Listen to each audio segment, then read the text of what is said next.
Constellation, Last Stand Media's conversational podcast, is brought to you by you. If you want to learn how to support our podcast network, head to patreon.com/laststandmedia.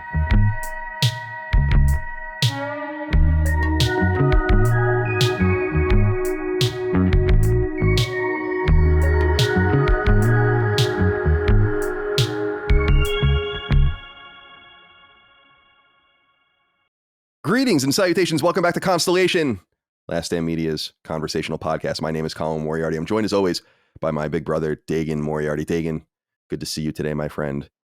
How are you? I'm sad. Oh, geez. I had the mustache all ready to go for you guys. You don't even understand. I was so excited about it. No. Yeah. I would have loved this. I had it all ready for you, Dust. And then I got a last minute job interview for this morning, and Helene was like, you got to shave the mustache. You can't have it. And I was like, I don't know. I feel like that's a nice way to vet a potential employer. If they were cool with the mustache, because Helene always says I look like Freddie Mercury, and I say, thank you. And she said, no, it worked for him. Right. It looks like on you, it's Freddie Mercury in a bad way. But like Freddie Mercury, not Freddie Mercury singing for Queens, Freddie Mercury dying of AIDS in the 80s. That's more the Freddie Mercury she was invoking when she was saying that. Yeah. You couldn't pull it off. I don't think that's what she's saying. That's what you're saying. Oh, okay, fair enough. So she wasn't saying good Freddie Mercury. She was saying the dissolving into nothing Freddie Mercury. We miss him very much. Him and Mike Brady. Big 80s AIDS losses. Okay. Right? Because he died of AIDS too, right? No, I didn't know that. I'm pretty sure he did. The guy who played Mike Brady. Come on. Yeah. Mike Brady Wiki. Maybe I'm making this up. Robert Reed. He died in 1992. He was HIV positive. The actor had been diagnosed with HIV in the spring of 1991. It remains unknown how and when Reed contracted HIV because he kept his medical condition and private life a secret from the public. That's so sad. How does the Brady Bunch make it into every single episode of everything we do? It's deep within my psyche and my consciousness. I know every episode of that show very deeply. Dude, the show, I mean, it's a famous one, but the one of them just banging the football on Marsha's face. Oh, it's classic. And then how they bring that into the movie, the remade 90s movies is so fun. We got to do those movies at some point. Anyway, Dave, good to be here with you. Micah Watson, coordinator, co-host of Punching Up, a Nintendo podcast. How are you today, my friend? I'm doing very well. I'm really excited because our RSVPs for the wedding are starting to arrive. And with each invitation, I included a recipe card so that, our family and friends could share with us a favorite dish, side, whatever. And it's been really fun to get those in the mail because I want to build like a family and friends, cookbook, essentially. And so that has just been like a treat every time I go to the mailbox and I see a new one. I see what recipe somebody threw in with it. It's also just making the wedding feel like much more real. So we're actually at this stage now. So I'm doing very well this week. Micah, was that your brainchild, the recipe thing? Because it's very cool. I did. Thank you. I did think of it. I Googled it to make sure it wasn't weird. Like I thought of it and then said, is this like a bizarre thing to do? So then I Googled it, saw that other people had done the same thing and said, great. It's not too out there of an idea, but it was an original thought that I had for once. White women around the world have you beat on that one. Micah, I have a question for you about this recipe thing. Yes. We had a conversation at my parents' house because I was there when their invitation arrived. There's one thing that was on a sticker. The note was on a sticker, and we thought, but why? Oh, yeah. Was there a mechanic we didn't understand? That's I was like, is it supposed to? No. We were like, what is this point? The purpose of the sticker? I can make stickers really cheap because of our label maker, and it's just like a thermal sticker maker. Yeah. So I have thousands of round stickers. and it doesn't take ink. It's just like a thermal printer. Yeah. So on Amazon, when you bought the recipe cards, you could buy little postcards that said the same thing on it, like, please share a favorite recipe with us. But it was like $10. And I was like, I can make these for free. So I did just print them out on stickers. I had a feeling, though, that some people maybe wouldn't understand why it was on a sticker. I did have one person use the sticker to seal up their envelope, which was kind of cute. Oh, yeah. Okay. But I was like, yeah, the sticker is purely just for the information because it was really cheap. I'll let you know, we probably had a 4-minute conversation about this sticker, and we were theorizing. And one of the theories was, I said, I think Micah has a way she can make these stickers. And so that was just the cheapest option, which that's what I would have done 100%. Yeah. Designed it in Canva and then printed it out on the label maker. Very Easy nice. peasy. Very cheap. Frugal. Dustin Furman, executive producer. Welcome, my friend. You're calling in here last minute for us because Maddie was supposed to be here with us today, but no idea what happened there. So we have you instead. Yes. How are you doing today, my friend? Doing pretty all right. Just I'm excited today. I'm actually leaving the house today. Big event in Butler today. This is the invasion of the Jeeps. So the Jeep was invented in Butler, Pennsylvania. The original Bantam Jeep was made here. So they have a big festival. I don't give a single fuck about Jeeps. If you like them, cool. But I like to go to these downtown events when they have them because, first of all, a lot of interesting characters come out of the woodworks for these types of things. So it's fun to people watch. And, you can pick up some nasty, greasy fries and stuff like that. It's something to do, So we're going to be going down, seeing what kind of insanity is happening at the Jeep tonight. And then there will be a fire later at a friend's house. So overall, just a classic Butler Friday night. Let me classic Butler Friday night. We just need to get some heroin and then we'll be set. Yeah, right on. Oh, yeah, up the notch. Apparently, that was the big thing in high school.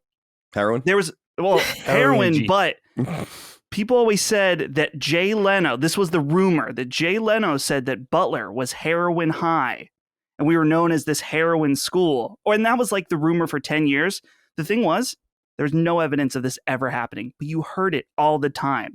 Jay Leno said Butler. Yeah, someone started that in 1994, and then there was no way to prove that it was wrong. And then Dagan and I talk about this stuff all the time. Myth. Yeah, the urban legend, man. and how the urban legends are so ubiquitous. Like we always bring up the girl putting the hot dog in her vagina. That is so ubiquitous that everyone has that story. Like everyone knows that girl. Did it happen? Come on. It was a banana, and her dad had to take her to the ER because she peeled it first and it broke off. You know what this really breakage. was, right, Micah? We talked about this. You may know this. Our theory kind of wound itself to realize it was a teenage pregnancy, and they were keeping the baby, and they had to go down to Auntie Faye's in Florida in order to, So instead of saying, well, this girl didn't disappear. Instead of saying, Cindy has mono and is staying with her grandparents for a few months to, just stay away from everyone and just to recover. They're like, Cindy got a hot dog stuck up her vagina and she's away for a while. So weird. And it's going to take months to get it out. Yeah, we don't even know. You gotta get things, Cody but Chestnut on the scene. we had when one girl gets scabies and then the rest of the grade gets it, you kind of start to believe some of these stories. I'm just saying. Definitely, I believed everything I heard when I was a kid. Every single thing anyone ever told me. Oh my God, it was absolutely. Dagan and I were talking about how there was at our elementary school we had this big playground in the back, like just a bunch of land, and then there was a house like off in the distance, and people used to say that was a murderer lived there or something. An axe murderer lived there. And everyone just believed that. It's like, why would you even think that? There was our parents didn't do anything to dispel it. No, they were just like, kept you in line. That could be a topic in itself, maybe at some point. Because I love this idea of the crazy stories. There's a shop teacher in junior high that was a real strange guy, had weird mannerisms, weird tics. And the rumor was that he got gassed in Vietnam. And that's why he was, and no one knows if it's true, but that's what everyone said, that he got gassed in Vietnam and now he's just kind of a few screws loose. So was it true? Who knows? Dust, by the way. Yeah. I remember from being there in Western Pennsylvania a couple of years ago for our LSM event.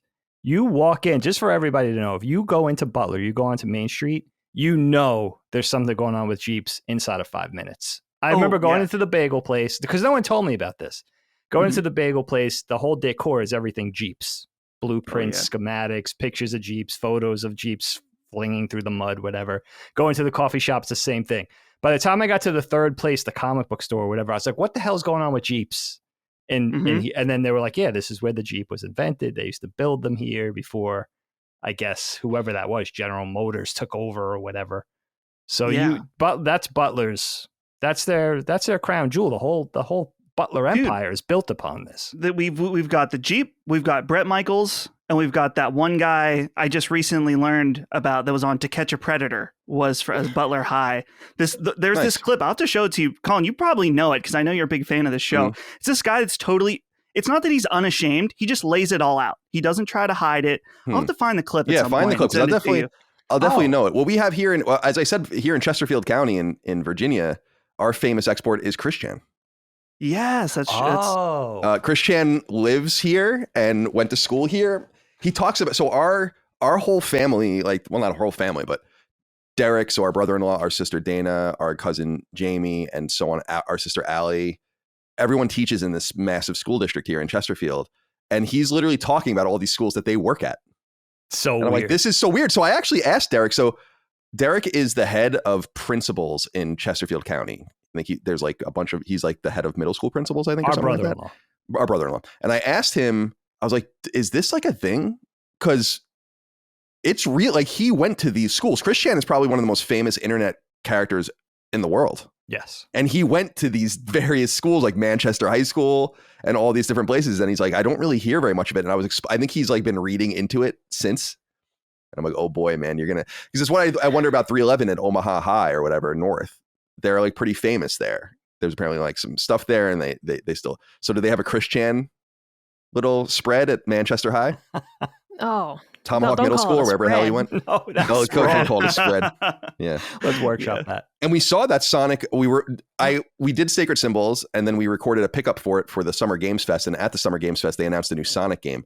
And I was dead honest when we were talking about it on Sacred, saying the first thing I thought of was, is Chris Chan seeing this? Because he's out of prison. So is he amped? He's in the area.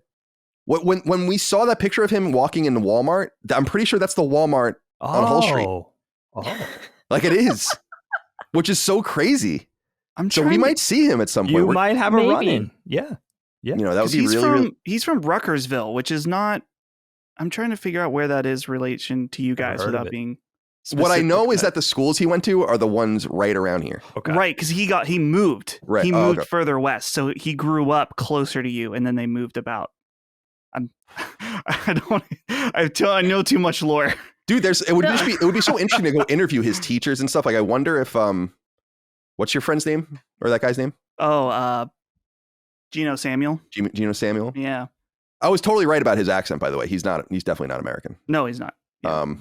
But he's one of those guys that tries to hide that he's foreign, which is fine. I'm not saying he's intentionally doing it, but he's speaking with an American accent like an actor does, and sometimes you can hear it come out a little bit. Anyway, Chris Chan, shout out to you.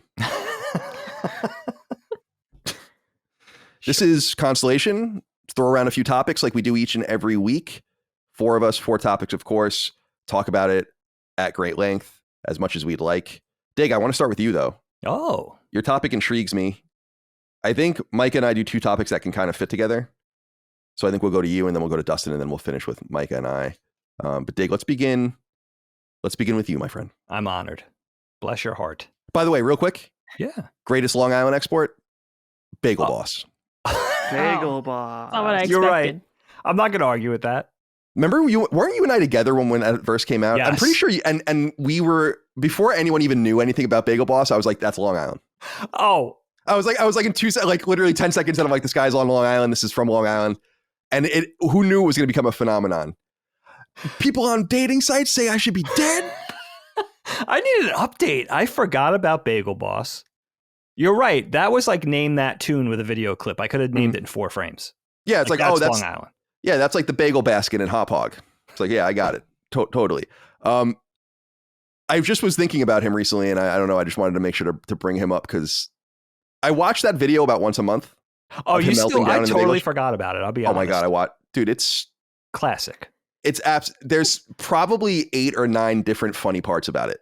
Not like the dude tackling him, the girls laughing. There's like so many different things. And then people finding his YouTube channel to find hours and hours of content of him going off, which was the best part. And I remember that's what you and I, so I think Dagan and I were together when Bagel Boss was discovered. Yeah, I'm pretty sure. And we went and watched all this stuff together because he had a YouTube channel before they took it down. And it's like him berating dudes in 7-Eleven, him berating a person on a street during like a job that he's doing or whatever. It's Now, was this a third party doing the YouTube channel, or was he like? No, it was him. I'm Like, it filming was him. myself. It was going it was nuts. definitely him. And then Yeah. he tried to delete it, but people like mirrored it before he could. Because there's one awesome one of him going into 7-Eleven probably at like 5 a.m. and fighting with the dude. It's like, you know, some I don't know, some Indian guy or whatever, and he's fighting with them about because the guy apparently asked him how tall he was. Yeah, this wasn't the bagel I bus. think I remember incident that one. was just the icing on the cake. Yeah, and then he made the rounds. I don't think he made it to Stern, but he was on Jim Norton's show. Maybe he was on Anthony Cumia's show. I'm not sure. Old Stern would have definitely had him on. Definitely. The new Stern's not fun enough to have Bagel Boss. Yes, mature Stern. I was showing Micah some Stern. I was showing Micah some old Stern recently, and I was making her laugh because it's night and day. It's but insanity. Have you seen his paintings, his watercolors? No. Somebody showed me recently. There was like Stern's been painting, like he went into like this painting rabbit hole for like 10 years. He came out, he's a bona fide like traditional watercolor painter with like landscapes of the beach. Gorgeous work. Yeah, this is Long Island. I mean, yeah, oh yeah. It's probably his backyard. Yeah. Right? Yeah, This really is cool. I definitely didn't know. Long Somebody turned me on to it recently. wow, yeah, these are awesome. This is totally like our neck of the woods. He's really I would know he's that really anywhere. talented. Who knew? Good for him. Good for him. Too bad he Speaking of Howard Stern. Too bad he became a baby and ruined his show. He grew up. Yeah, he grew up at 65 or whatever. Yeah, It he was finally really grew a up. weird arc, but yeah, that's what people say, and it's true, you know. But he's still a great interviewer, though. He is. For sure. One of the best. My old roommate, people might remember him from IGN, and he works at Disney now. Scott Bromley was a very, very, very big fan of Howard Stern. And in fact, he was the one, I always liked Stern, but he was the one that really got me into him because he had Howard TV.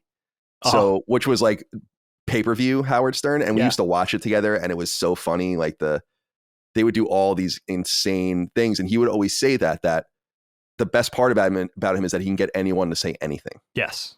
And and you would listen to his interviews, and he kind of just backs off, but then he's like really aggressive with something, and then he just lets you ramble. And that's like why people always say interesting things on it. So there is that, but it's not as cool going on. It's not as dangerous going on that show anymore as it used to be. Right. Because you wouldn't go on that show if you had any sort of reputation. 20 years ago. Yeah, exactly. Right. Yeah. Anyway. Speaking of Long Island's finest. Okay. Speaking of Long Island, the hills we die on. Yeah. So let me explain for you guys. So what I mean by this, and it could be hills plural, it could be hill. Go with it as you may. But oh my God, I would die on so many hills.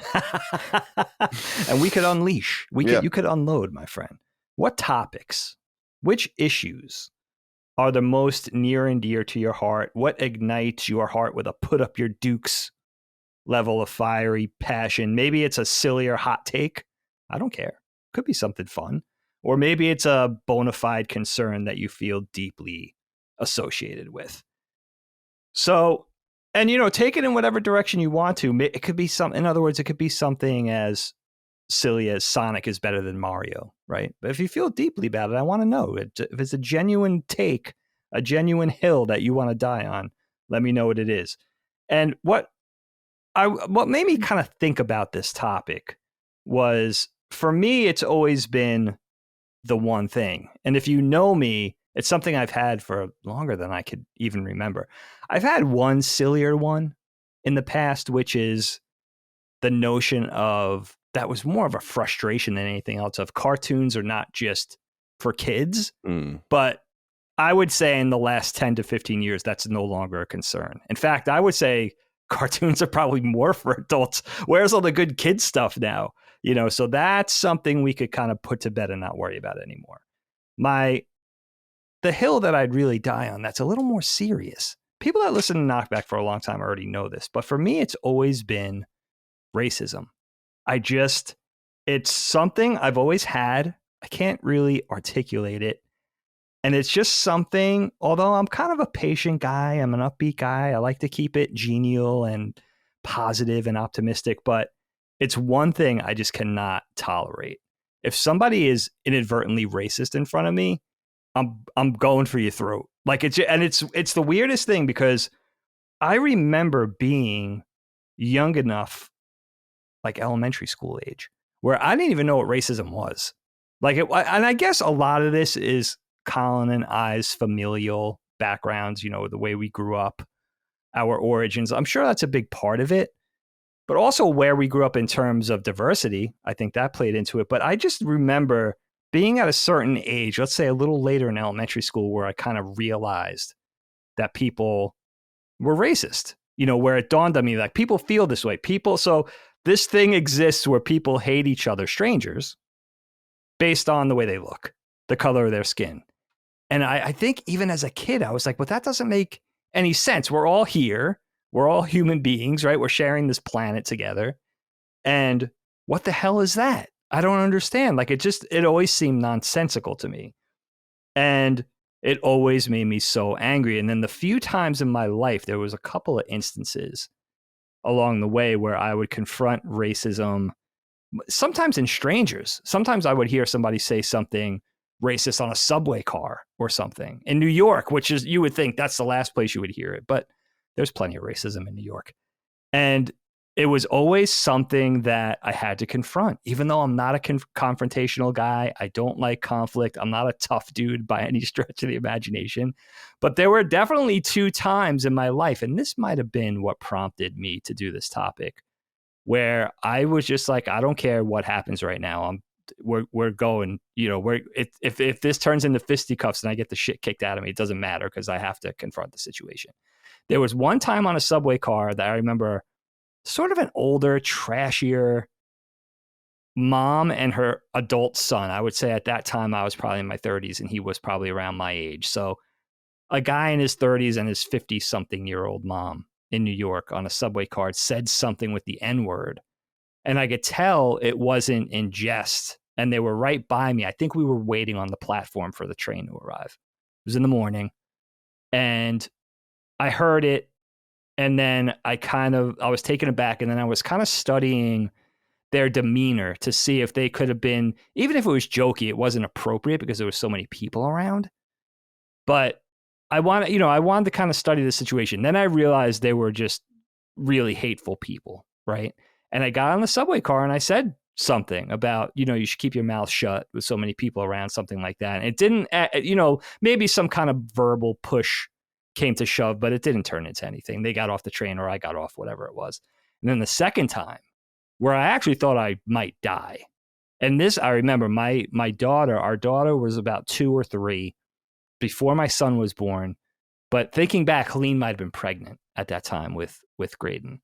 We were at the beach, our normal haunt down in Avalon, and it was probably the off season. It was probably the spring. We were on the boardwalk along the beach, just walking Lilia in her stroller. And there were these 2 dudes on like an adjacent bench. And I remember they kind of stood out because they kind of look like, and again, not to stereotype people, but they look like Goombas. Like they look like Italian tough guys. They were overdressed. They were wearing too many clothes. They were wearing like, a suit jacket, maybe with a leather coat over it. It was May. They just stood out, talking to each other, just the 2 of them, very loud. Fine. But every other word was N-word this, N-word that. And now my wife and daughter are sitting there and we're on the bench adjacent. And I was, I'm thinking to myself, these guys are going to, if I say something, these guys are going to kill me. But there's no way I'm going to let that. I can't let it slide. I just can't. It's like nothing else. I just don't do that. You could talk that way in private, but don't talk that way within earshot of my kid. I got incensed. And I said, I could feel Helene feeling me noticing it. And then I think she's getting a little nervous that I'm going to do something.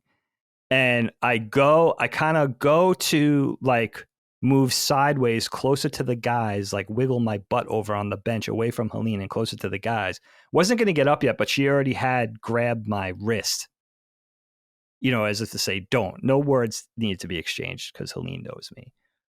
And finally they kept going and going. And I got up and I was like, I said something really confrontational. Like, you need to keep your mouth shut or something. I wasn't like, hey, dude, like my kids, I wasn't trying to be diplomatic. I just popped off in a rage, and they actually were like, they were actually apologetic. And at least they said, oh, we didn't realize your little 2.5-year-old daughter was there or something like that. But I think I was just thinking of those 2 stories and saying, what is it about that thing that just strikes a fire in my heart, And that's the thing. That's why I always say that's the hill that you'll die on. That's the hill. And then I think thinking back to learning about Martin Luther King Jr. and Malcolm X, but then discovering other Black thought leaders or radicals like James Baldwin. I discovered James Baldwin like 5 years ago. And I was just like, why did they hide this guy from us? A writer, Black activist, social commentator, but somebody who was so smart. And somebody that I was like, wow, why don't they teach people about James Baldwin in schools? He was maybe a little more angry than Martin Luther King Jr., but the embodiment of what he was saying. Well, there you go. It's just unbelievable, just like unbelievable. So that's really my thing. That was just a way for me to say, I don't feel, for some people, it's other topics that are also very important, right? The environment, abortion, right? No matter what side you're on of that. There's so many different topics, but for me, it's always been that thing of racism. And it's just a great frustration because it feels so obvious. Like what? And that's the thing. I think that's what comes out of it, is that frustration of, why is this even a thing? Why is this even something that we have to contend with? It seems so ridiculous to me. So do you guys have something like that? Or are you going to maybe take it in a lighter direction? Mike, I'll kick it off to you next. Ladies first. What do you think? So, yeah, I have a couple that are a little bit silly, and then I do have one that's serious. Of the one that's on a lighter note, I'm going to say that the warm side of the pillow is the better side. I will always say that. The cold side of the pillow is disgusting. It's horrible. You roll over to a cold spot, it's god awful. So there's nothing better than the warm side of the pillow. That's number one. The other one, of course, is that the bottom of the muffin is better than the top. We know this. We discussed this on the breakfast episode. But the bottom of the muffin, if you have the paper cups, you get that spongy, delightful texture. You get to peel it off the paper, maybe eat a little bit of the paper. It's just the better part of the muffin. And if you don't use the papers, it's just as crispy as the top. You get that as well. Thirdly, is that the Oreo cookie is better than the cream and it could stand on its own. I've been hoping my whole life that they would sell just the cookies. I wonder why they don't do cream. that. That's so interesting. I don't know. I mean, you can buy off-brand chocolate wafer cookies, like for baking, but it's not Oreos. Like, I just want the plain cookie. Hydrox. Like, oh my God, Hydrox. Good Lord. That's isn't that, don't people bust balls because that is the original Oreo type? It's the original Oreo. Yeah, and so like people bust good. balls and say like that. Yeah. They came So my dad loves those. He would buy those because they were his favorite and they're horrible. But on a more serious note, the real hill that I'm willing to die on is that I totally disagree with the idea that you have to keep people in your life, because they're family, regardless of how they treat you. I always will say that if someone is horrible to you, if you have a family member that bullies you, etc., like, cut them out. I totally disagree with the idea of like, well, they're your family. It's like, fuck them. Like, if you have some uncle that's always like bullying you at family events that just makes you miserable. It's like, why do you have to put up with that just because he's your uncle? It's like, forget that. And I just can never abide by that. It's one of those things that like I really can't stand. It's like, well, they're family. And it's like, they don't act like it. I have friends that treat me nicer than they do. Why should I have this person in my life? So that's always been mine. And it's one of those things of people might be like, well, it's different if it happens. And it's like, trust me, like, I know, like, I've had family members that I didn't speak to like for years because they were just like shitty. And it's just not something I'm willing to put up with anymore. It's one of those things that I just can't fathom, is keeping people in your life that just make you, depressed, miserable, whatever. It's like, what benefit do you get out of it? And it's to a point that I just, like, they don't deserve it. Like, they don't deserve your time. They don't deserve your appreciation or whatever. So I can never understand that when people are like, oh, well, like, it's your family. You just have to put up with it. It's like, you don't, because you're an adult and you get to choose who you spend time with. You get to choose who you invite into your home. Like, there are people in my life that I'm like, if I never had to see you again, I just wouldn't. There are limits to that. There are people that you do have to put up with to some degree, but I certainly don't invite them over every week to hang out. It's like, no, I'd rather not see you unless I have to. And you keep it that way. Yeah. You know what, Micah? That's a really interesting one. And listen, nothing like a wedding to send that message of who you're making that statement about, right? So this is great. That'll kind of be a vetting. But also, I wonder about, weeding out that toxicity. Like if people feel like that blood is thicker than water thing, they're kind of protected by that, which may even make them feel like, well, your family, you have to put up with my bullshit, which may even make the bullshit worse because they feel like they have this cloak of protection of like, well, you have to put up with me. I'm a toxic, I can think of people in my life too that are like that, where it's like, I'd rather just at least let me have a trial period without having to deal with this person, and it is true because there's this code that says, well, they're family, you gotta put up with it. But do you? Well, right. And I mean for things that are very serious too, because I don't want to say that I'm not saying to cut someone out of your life because they ate the rest of the potato salad at the cookout and and they really pissed you off that they didn't ask if anyone else wanted the last dollop of potato. I'm sorry. I mean serious things, because we just have this problem, I feel, where it's like, it really doesn't matter that Uncle Norman, broke your arm. Like, you really just need to put up with him. And it's like, I don't think you do. I just don't think you do. I think people who are genuinely abusive, bullying, etc. in your family, you don't have to put up with any of that ever. And it's just that's the choice of an adult. When you're a kid, you do have to put up with whatever situation your parents put you into. If they don't care that your aunt's really mean to you, whatever. But as an adult, it's my time's valuable. I don't want to spend it with people who don't treat me well. And it's just something that I can't fathom it at this point in my life to be I'm going to spend several hours with a person that I don't like and that's actively dismissive, rude, whatever.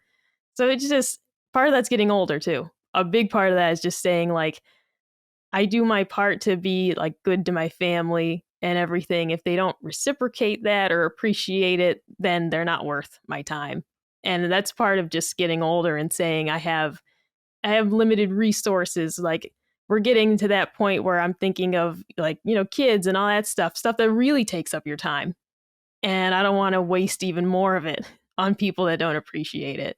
So that's definitely a big part of it, a big aspect of it too. Who could argue with that? Seriously. Yeah, it's well said. Uncle Norm, is it really Uncle Norm? I shouldn't call him out by name. There is no Uncle Norm. Okay. I'm muted. Sorry. It's like how we were blaming Mark, a guy named Mark, on Sacred Symbols for ruining the Vita. And you're just saying it was this dude named fucking Mark, dude. It's his fault. For me here, this is a great question, and I wrote down 3 statements that represent hills that I would die on. I think one of the statements is going to be controversial and annoying to some people. I think one of them is going to be, oh yeah, of course, and then one of them I think people will like and understand, although they may have not thought about it. I'll start with what I think is the most unpopular one, but what might be the biggest one of all. But I got to say it. America is the center of the world.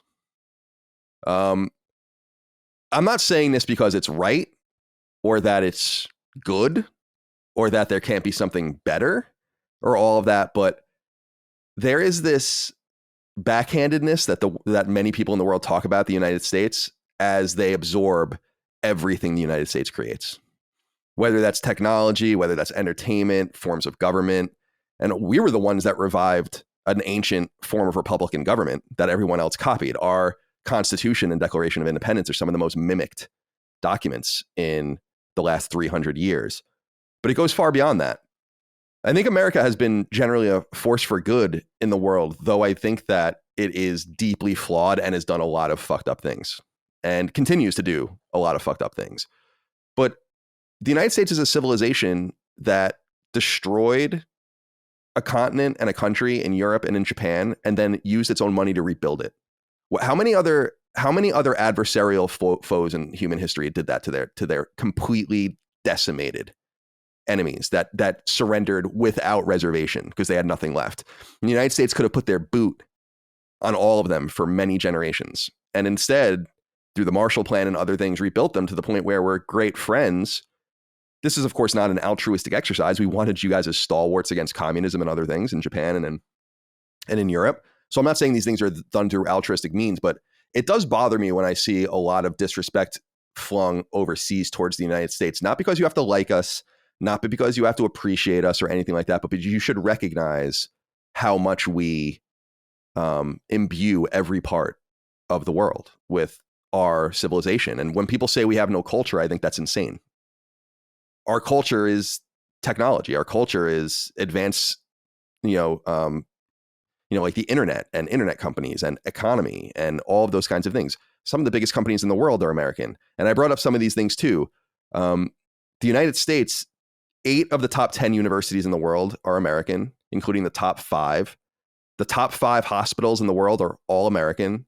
The biggest companies in the world outside of China, where they have company or government run companies that are huge. You have Apple and Google and Facebook and Intel and Nvidia, and it just goes on and on and on and on. I don't think people should have to be beholden to us or they owe us anything. But I think that the United States is a good place, and the best possible outcome that we've uncovered so far in how to live in some sort of equitable and reasonable and successful way that I think uplifts people. And do I disagree with a ton of what the United States does? Yes. In fact, I pretty much hate our government. I think our government is pretty, I don't know, I don't want to say evil, but pretty nefarious and underhanded and does a lot of things. But it's barely even talking about that. It's culture, it's entertainment, it's food, it's tech. It's just the things you watch on Netflix, on the internet made by the Department of Defense. So I just always think about those things, and I would die on that hill for the United States as a beacon of positivity that has made the world better. And that clearly has many, many things going for it by choice. And I think that's the biggest part of all. One that I think a lot of people would agree on, a hill worth dying on, is video games are the superior form of entertainment. And I don't mean I mean the superior form of entertainment. There's not even any contest. I love all sorts of art and entertainment, from watching TV to going to a museum and looking at paintings. I enjoy all of that stuff. But those who don't understand video games at this point are doing so at their own peril, and their ignorance. And Dagan and I touched on this a few episodes ago on a different, maybe it was on the show or it was on Knockback, I don't know, but where I'm like, that's not something, your ignorance and the royal your ignorance of video games is no longer cute. Now you're really, it's like people saying, I don't listen to music. Dagan and I always make fun of those kinds of people. What do you mean you don't listen to music? Who the fuck doesn't listen to music? We're getting to a point where video games are becoming so worthwhile and so worth the time and energy to play them, and are so full of value and potential that to look at something like a film or a TV show, it almost feels quaint by comparison. I love those things too, but man, a great Christopher Nolan flick is awesome. But what could Christopher Nolan do with $200 million in 5 years to make a video game? I mean, I feel like if he took time to learn the art and wrap his mind around it, that's why I always think when Kojima wants to go make films, it's like, you've already, I appreciate that, but you've done so much more here where you're different and important. So I just wanted to say, I think video games are the superior form of entertainment, and that's a hill I'm worth dying on. And then finally, and I don't think this would be very controversial, but people probably don't think about it, but it's freedom of expression is worth dying for. And without that freedom to express yourself however you'd like, within the realm of not even reason, but safety and decency in some sense, but even that is not important, decency necessarily. You have to be able to say what you want to say, generally do what you want to do within a libertarian framework where you're not going to hurt other people, and be able to believe in what gods you want to believe in what political ideology you want to believe in, all of the rest. I mean, it doesn't matter. You have the right to be good and decent and a Mother Teresa-like character. You have the right to harbor indecent, racist, bigoted views. You have the right to do all of those things, because if we continue to not draw the line around what is allowed and what isn't allowed, then we have the maximum ability to explore new ideas, to be right and wrong. And we don't have to agree with or even like or even appreciate or respect the things other people have to say, but we have to let them say it. And I know we're talking about hills worth dying on, but that's worth literally dying for, in my opinion. Because who would want to live in some sort of totalitarian dictatorship? Does anyone ever really think, listening to this show, and some people listen to this show in some of these countries actually, but living in China is not free. Living in Saudi Arabia is not free.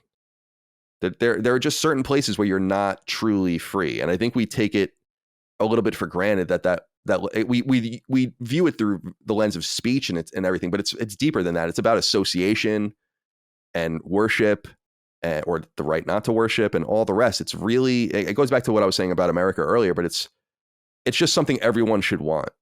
Why would anyone want to live in a society where people's right to express themselves is stymied in ways that don't protect anyone?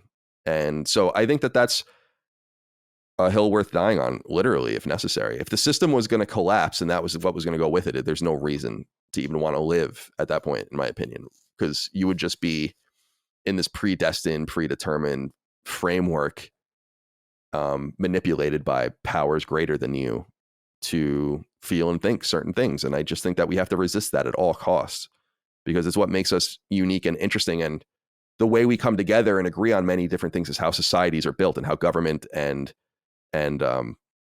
everything is structured. So I don't know. Those are the things that came to my mind. Love it. When you brought this up. I love that. I love those bullet points too. And you know, it's so interesting that you talk about video games, Kyle. We kind of circled back to this from, I think it was last week, you and I and Chris and Ben, I think, talking about video games as being, of course, purely art. They're made of nothing but art. How can that argument possibly exist? And I agree. It's a superior art form. It's interesting, though, for me, because I'm such a TV and a movie buff. I'm always grateful that sometimes I could just, because I find video games, I don't know if it's the time spent or just the interactive component of really being super invested in something. It's a gift. But sometimes I get so overwhelmed by it that I just need to be a passenger, watch an episode of Succession, watch a good movie or a good animated series or whatever, and then jump back into video games. I'm grateful that they all exist. But I think especially if you know video games like we do, the four of us do, I think that would be a hard thing to argue that video games aren't the superior, because there's just so much more to it.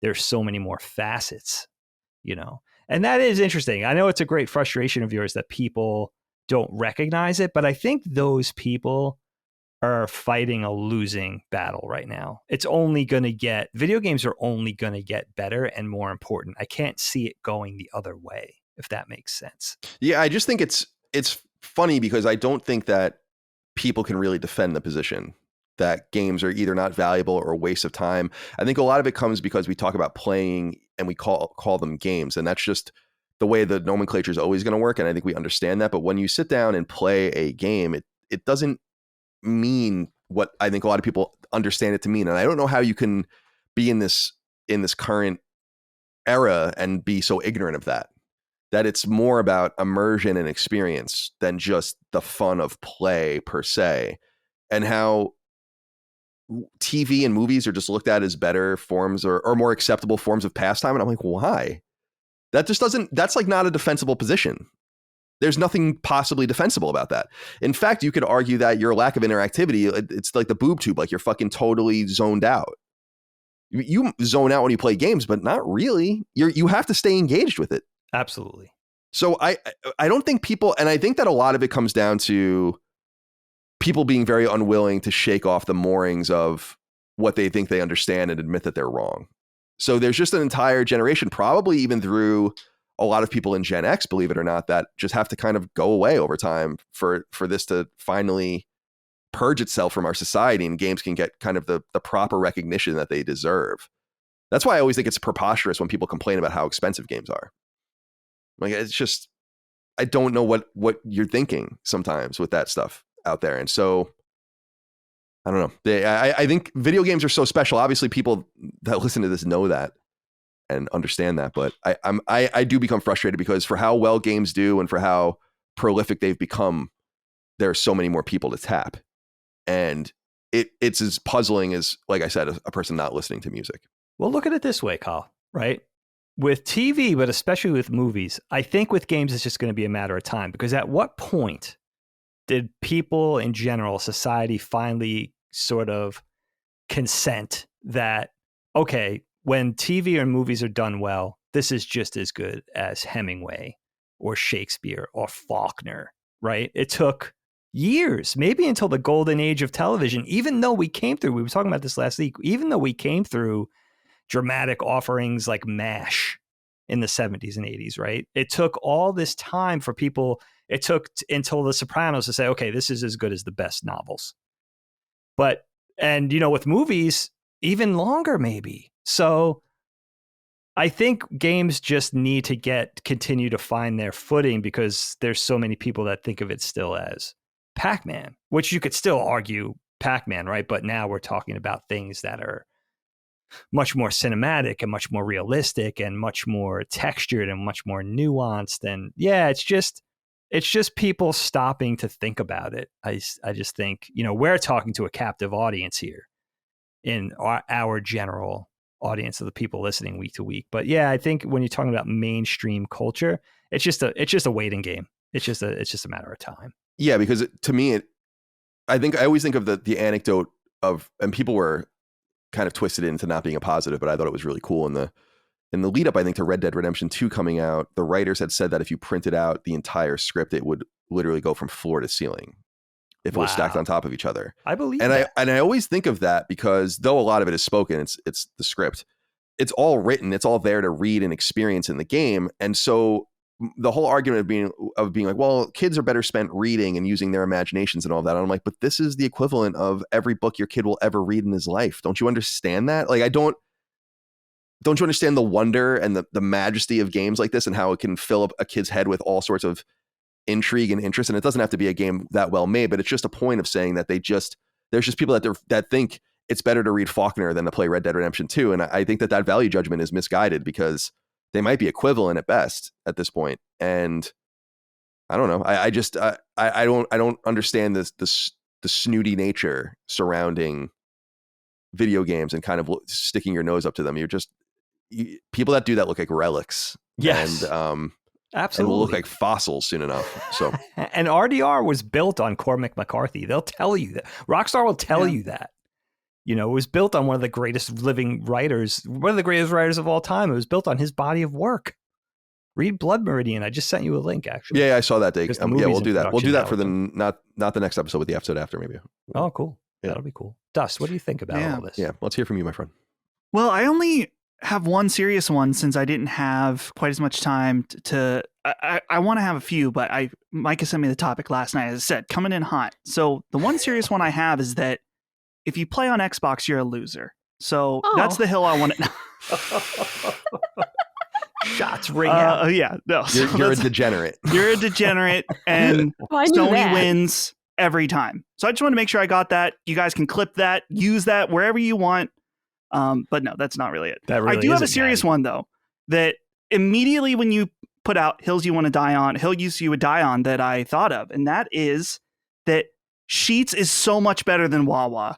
And anyone who says Wawa is better is ignorant. Straight up. I have been to both of these places many times, actually. Of course, Sheetz is the choice here in my hometown, and some may say I have a hometown bias. That's fine. That's completely fine. But let me tell you. Who doesn't? Let me tell you, though. Are you enjoying your quinoa bowl at Wawa? Are you really enjoying it as opposed to some fried mac and cheese bites? No, you're not. You're fucking not. And let me tell you, too, just as far as the quality of the experience, I've been to Wawas that are nice. Colin, the one near your house. Mm-hmm. Yeah, it's a nice one. It's a nice Wawa. It's new. It's fresh. Good neighborhood. I went to a Wawa on the way home from a concert with my dad in Virginia when we went and saw Jimmy World. This place is horrible. Absolutely. It was a horrifying place to be at 11:30 at night in Virginia. Why? And I thought Steve Sheetz would have never allowed this. Never. Steve would have never allowed this to happen at one of his locations. What was going on at the Wawa? Sheets. The bathroom was horrifying. And well, it's not Buc-ee's. Well, it's not Buc-ee's, but it wasn't even, you think about these types of this like glorified gas station that both Sheetz and Wawa claims to be, right? And you expect to have a better experience overall. That's why you go to them, is because of the better food selection, the just overall niceness. And let me tell you, this Wawa, The bathroom was horrifying. The whole place was a mess. There was a light flickering. I'm pretty sure there was no music either. So it had a very eerie quality as well. And then outside there, the trash was overflowing. It was just, like I said, this is something Steve would never allow. And I want to emphasize once again is that the people that think Wawa is better are ignorant because they just simply haven't been to Sheetz enough. Maybe they've been to Sheetz one time, like, oh, it was pretty good. They're in denial.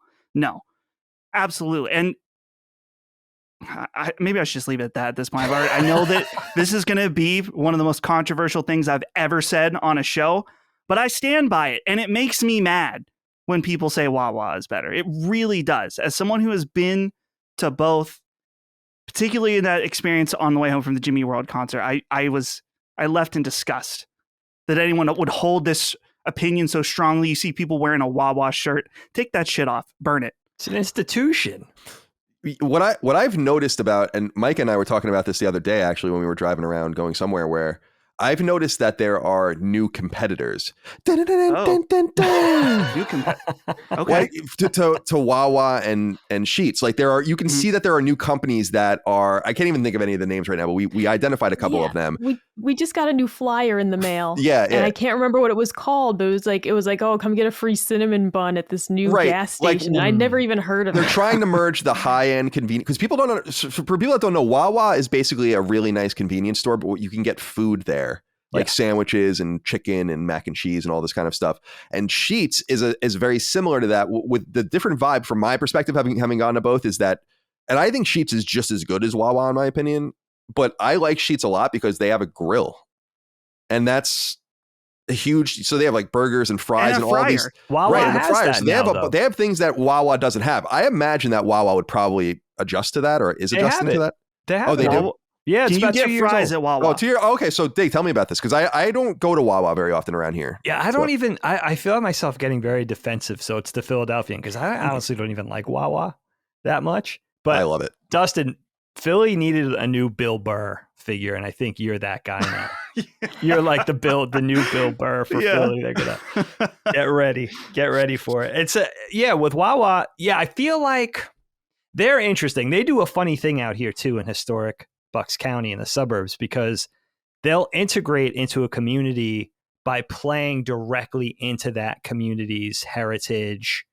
And like in Doylestown, they built a new one, but they incorporated this historic clock tower, or they'll do Henry Mercer tile into the building, into the structure itself.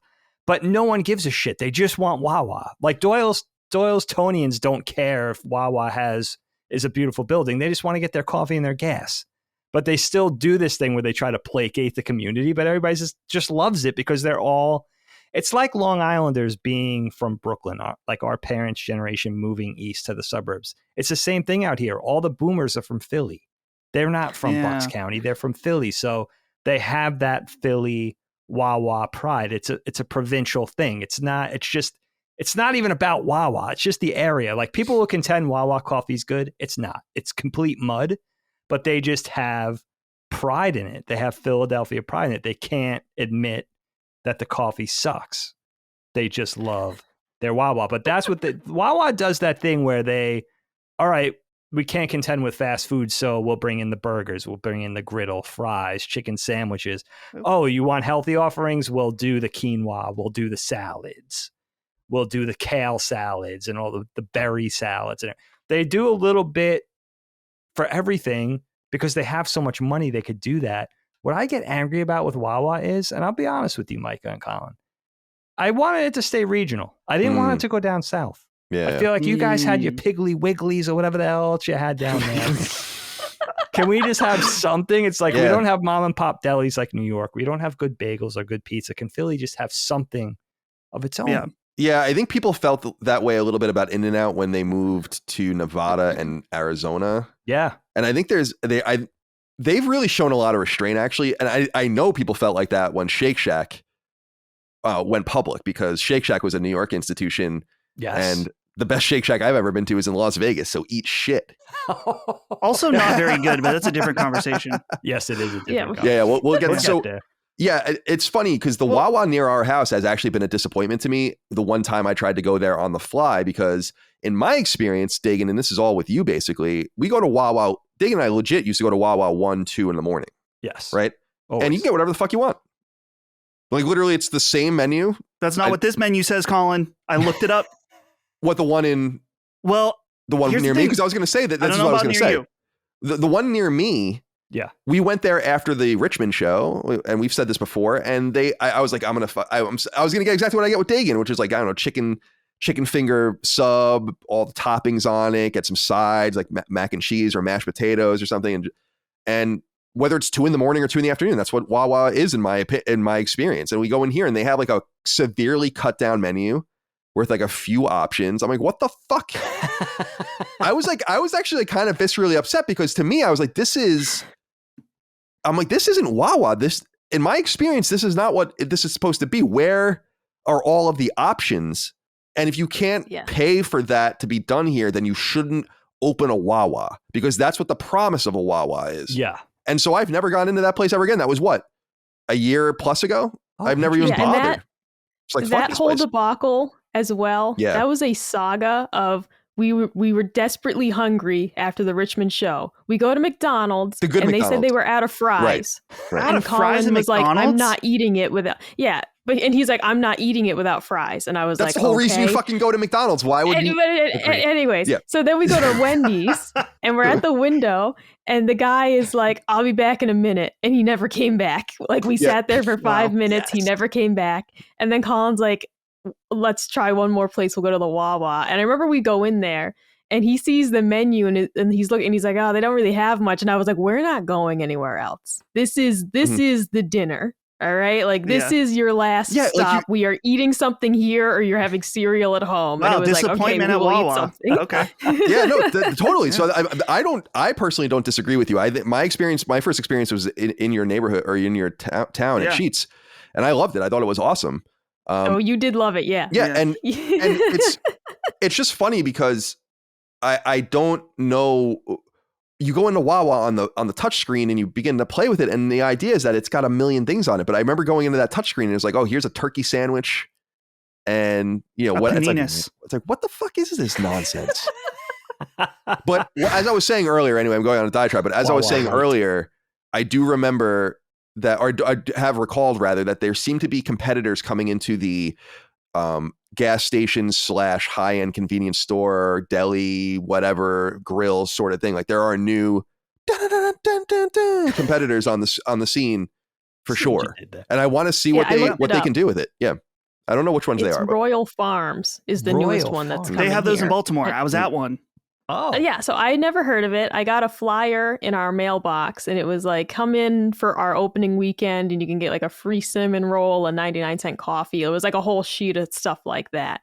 And I was like, I've never heard of this at all. So I was curious where they were originating from, but I just kind of threw it away and forgot to ever look at it again.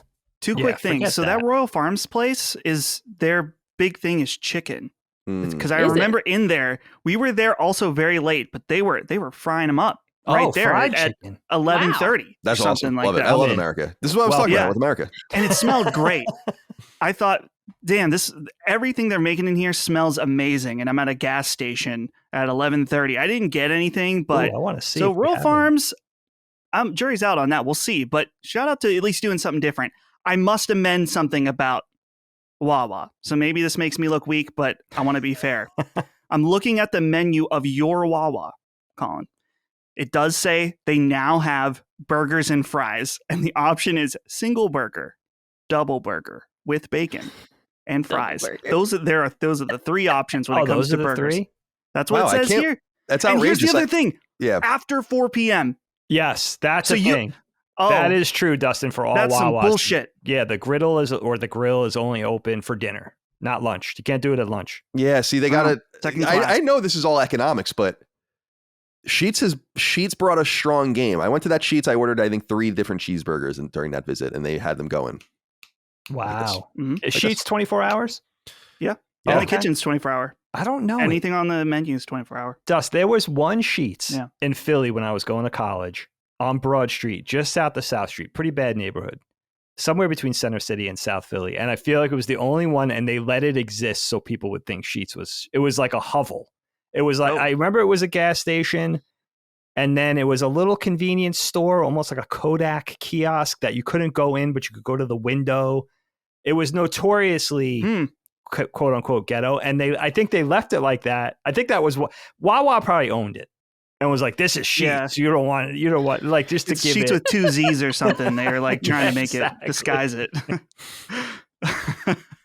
But I do feel that about Pennsylvania. Like when you go over that Harrisburg line, there's a clear denomination. We do things a little differently here. You're going from Wawa country to Sheetz country. And I think Turkey Hill is the other thing. Turkey Hill. Oh, the ice cream? Yeah, but they have a series of is it Turkey Hill? Yeah, they have convenience stores. So they, you get the Turkey Hill iced tea, all that kind of stuff. That's a thing too. Maybe that was an older thing that Wawa came in and slowly replaced, but there's still something that exists. I don't know. Don't quote me. We only have one real competitor to Sheetz in this area, and that's a place called Get Go, which is regional for Pittsburgh, and it's a spinoff of the grocery chain Giant Eagle, as they like to say here in Pittsburgh, Giant Eagle. So, and it's kind of weak in comparison. It's not as bad as Wawa. It has all of the different menu items 24 hours, including delicious subs and burgers or whatever you want. But it's you're right, Colin. It is a emerging market, which I'm thankful for, as when you do travel by car, it sucks when you got to stop at a gas station that sucks. Yeah, why was that always the case? And then we had the interstitial where it was, I remember being on the Jersey Turnpike or whatever and going to Roy Rogers. Right? Oh, yes. Yeah. And I was like, this is kind of, they got the Fixins bar and shit. You're kind of feeling it a little bit. You're feeling yourself. It's a little bit more sophisticated than what you might be used to. But that was a baby step compared to where we are now. And yeah, why was it always like, yeah, you're traveling, the food sucks. Have a bag of Doritos. Yeah, here's a bag of Doritos and some donuts. Now get the fuck out of here. Yeah. Dust, I feel like I want to protect you. Did you see Philadelphia is a hostile place? Did you see what they did to Bill Burr all those years ago? I think I know all about that, dude. And what's so funny that you and I are going to be, I'm going to go to Philadelphia. Oh, that's right. So maybe, will they even, I'm not going deep in because we're going to be outside at the Greater Philadelphia Expo Center. But you'll be all right. I don't know. I might have a target on my back as soon as I cross over, like you said, from Harrisburg. This is interesting timing. This is interesting timing. Yeah. You should walk in with a giant, one of those plastic Wawa big gulp mugs. Just try to disguise myself so I don't get killed. I was wrong. Yeah. All right. Are you satisfied, Dag, as we move on? You guys did a great job. And you know what? For all you guys out there, have that uncompromising hill to die on. Who said it? Chuck D? If you don't believe in something, you'll fall for anything. Right? Louder than they think is a beautiful thing. Harder than you think. All right. That was my Chuck D. Yeah, that was pretty good. And thank you. You thought Chuck was in the room there. Yeah, I couldn't believe it. Where are you? Dustin, let's go to you for your topic. For me, okay, well, this is a good segue. And I didn't mean I thought of the Sheetz Wawa thing first. But my topic came to me this morning because, honestly, a few weeks back, you guys did breakfast, and I wasn't a part of it because I love the food topics. I really do, and I've never been a part of one. So I thought I'm going to make my own. And that is, let's talk about some fast food. And here's the thing about it. When I was thinking about this topic is that I've noticed this thing, maybe not so much anymore, but there seems to be sometimes in certain circles like a hush-hush about fast food. It's like, oh, we try not to eat there. I don't really like it. Shut the fuck up. Enough of that. Absolutely. Fast food, it's not always great, but it can be great. And amen. It is true you shouldn't eat there often. You really shouldn't. But when someone says they don't like it, I don't believe them. I never do. And sure, there's going to be bad experiences, but fast food, I think, is often awesome. And so I had 3 questions I put out to you guys. And so I'll go ahead and start us off with the overall favorite that you have. And then I had overrated and underrated. Okay. So I'll kick us off first, where I think a lot of people would expect me to say, and I know this is kind of a hybrid type place based on the price, but a lot of people would expect me to say Chipotle.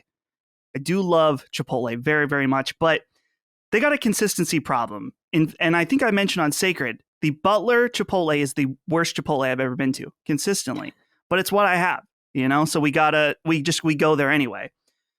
And maybe this for my actual favorite is longing makes the heart grow fonder. And Colin already knows what I'm going to say, but it's Chick-fil-A every day. It's Chick-fil-A. And I take every opportunity that I can to go to Chick-fil-A. In fact, I think that only maybe one time when I was at Colin's house, at your guys' house, we not go to Chick-fil-A, and it's because it was Sunday. So I just love, you get the app. It's so convenient. You could just order on there. The only thing that sucks is that it's just so damn busy all the time that if you try to go at the wrong time, but I will say when they are at a shocking level of busy, it's always surprising how quick based on the amount of people. I'm not saying it's fast, but based on the context, it's impressive. So Chick-fil-A is my overall favorite. Don't have one in Butler, so I'm suffering daily, but it's probably a good thing because I also don't want to be super overweight. The overrated is another one we don't have in Butler, but it's gonna be Jimmy John's. I can't get down, and I know Micah, this may hurt you, but at least there's options for this at Subway. I'm not down with cold cafeteria sandwich for dinner. I can't do that. Maybe a Jimmy John's would be fine for lunch. I can't do the cold cuts for dinner thing. And also, I have to bring up an experience, and I'm pretty sure I remember this, but Holly remembers it vividly. They have a thing there where they like scoop the bread out of the sandwich. First of all, why? I don't understand any conceivable reason on why this would make sense. Oh, you put more stuff in there. No, you're eating the sandwich with the fucking bread. But I don't know if Holly, there was a miscommunication, but the guy that was making her sandwich years ago was scooped it out and then just promptly ate it right in front of her. That is when he was making the sandwich, he just fucking ate it. That and Holly, fucking rules. They have a customer for life if they did that in front of me. Shout out. And Holly thought, well, I guess that's the tradition. You don't want to, you should waste not. But at the same time, she kind of thought, don't do it. At least don't do it in front of me. Set it aside and wait till you make my sandwich and then pop that bad boy later. But just don't. It felt like you kind of eating my food, even though you're going to, I don't know. It was a very weird thing. So my overrated is going to have to be Jimmy John's. Underrated. And maybe Colin, you and I know we've had conversations about this and I think we're in alignment. And it comes with a bit of an asterisk, but I'm going to have to say Burger King. Underrated and underappreciated. But here's the asterisk on it. I've had some of the absolute worst experiences at Burger King with cold fries, waiting forever for food. And this is something that, like I said, when Colin and I have talked about this, is that not all Burger King's created equal.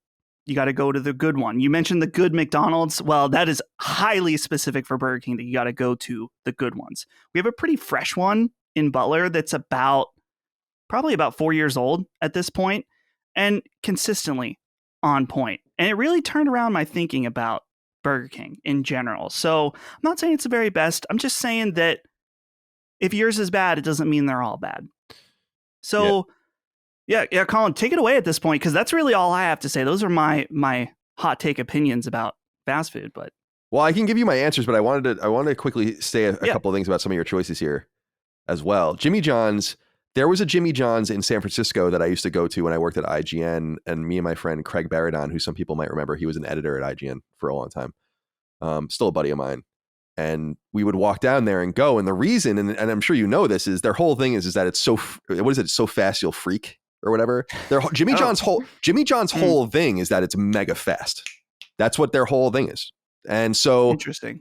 So they like promise you delivery like in 5 fucking milliseconds and all this random shit. That's their whole gig. Freaky fast rewards is what it says on their website. Yeah, like that's the whole thing is that I'm surprised you didn't notice that or whatever, because they have a very limited menu and you can't do very many things to your sandwiches because they have to all be like quickly made and you get the hell out of there. What I remember about it though is that they use Hellman's mayonnaise, shout out, and they had just big things of Hellman's mayonnaise just on like shelves all around. Like, you'd have like a nice decorative shelf full of jars and vases and all that. They just had it full of mayonnaise. And I just loved that. But yeah, I haven't been there in probably close to 10 years. And the other thing is that it's really cheap. So it's cheap and it's fast, but so you're going to only get That's one of the worst burger. I think Jersey Mike's is even worse than Jimmy John's in my opinion. I'm not a big fan, but That's not cheap though. No, not at all. Yeah. But I do like places, and I like places like Quiznos, which is in serious decline. I think Quiznos is really, really good. And of course, when you come from Long Island, you don't go to these places because you go to the deli and get heroes and subs like a normal person. Yeah. And then finally about Burger King, you're right. I lived in one place in New Hampshire that had a great Burger King. And during that era, we used to go to Burger King and it was wonderful. Burger King exists on a knife's edge because when you think about something like a Whopper, which is awesome, I fucking love Whoppers. I think they're so good. I didn't know until I was older that I even liked them because they were so complicated, so much on them. My dad loves them. They're really good. But who doesn't love a Whopper? If you go to the shitty Burger King, which is most of them, then you're going to get a terrible Whopper because there's so many ingredients. It can go wrong in so many different ways. But when you go to the good Burger King and get a Whopper, you get it the way it's meant to be. And I do think that Burger King suffers from their food. Some of the food just having too many toppings. There's just too much going on. But I was just reading recently, Burger King is in decline. They're closing apparently 400 restaurants now. Yeah. And they're trying to like save themselves basically.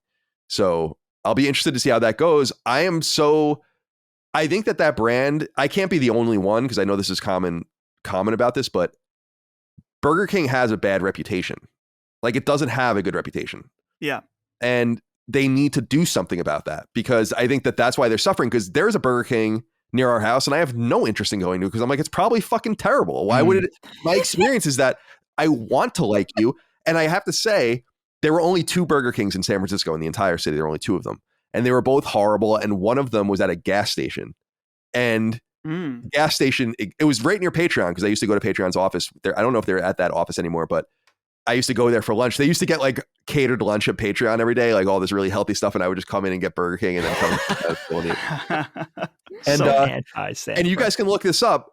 It exploded. That gas station exploded and took out that Burger King. No. And I was like, oh my God, I've been to that Burger King many, many times. And it was like, I think it might've been a Starbucks Burger King combo, which is weird. Something like that.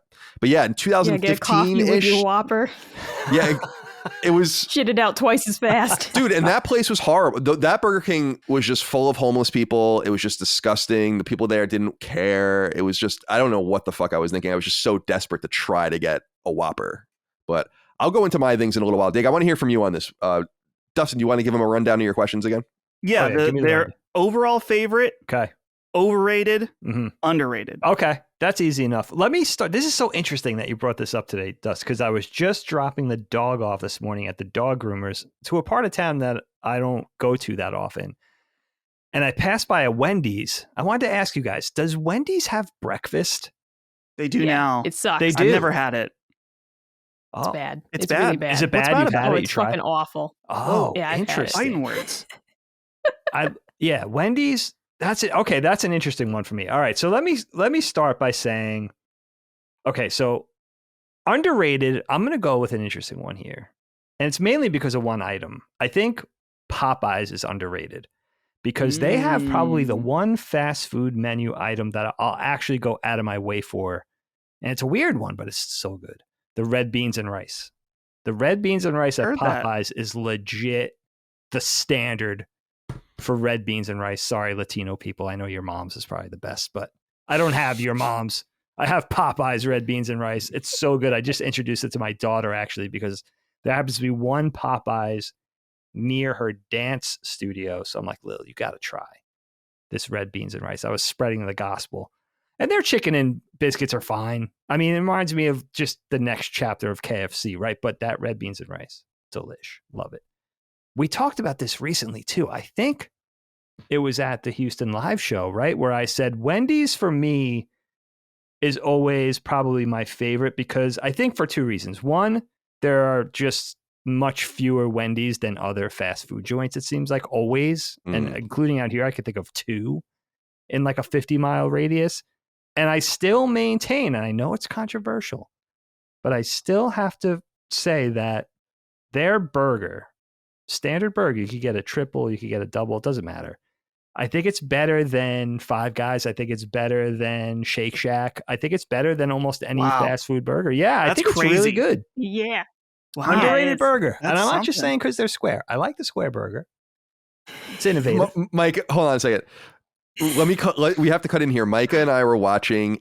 I watch really weird shit on YouTube. So I was watching 80s Wendy's training videos. Right? Oh, I've seen that. Yeah. So good. Yeah. And there's a thing, we were fucking dying, dude. And people can go look at this. We were fucking dying. Over and over again, they would talk about how the burger hangs off the side of the bun because it's square, and people like that. And they would like emphasize it over and over again. And then Micah noticed it, and then 10 seconds later, he says it again to like some dude at a table. He's like, "Oh, you like that? Burger hangs over the side. You like that?" It's Dave Thomas or whatever. Yeah, you like that. Dude, it was that. I just had to throw that out there and acknowledge that was why Micah was laughing. Love it. Absolutely love it. They're interesting. Also, I might be a little biased because I worked on their advertising campaign when they redid everything in 2010. I was a big part of that. And you know where we did so many cool, innovative, inventive. We redesigned Wendy for the logo and everything.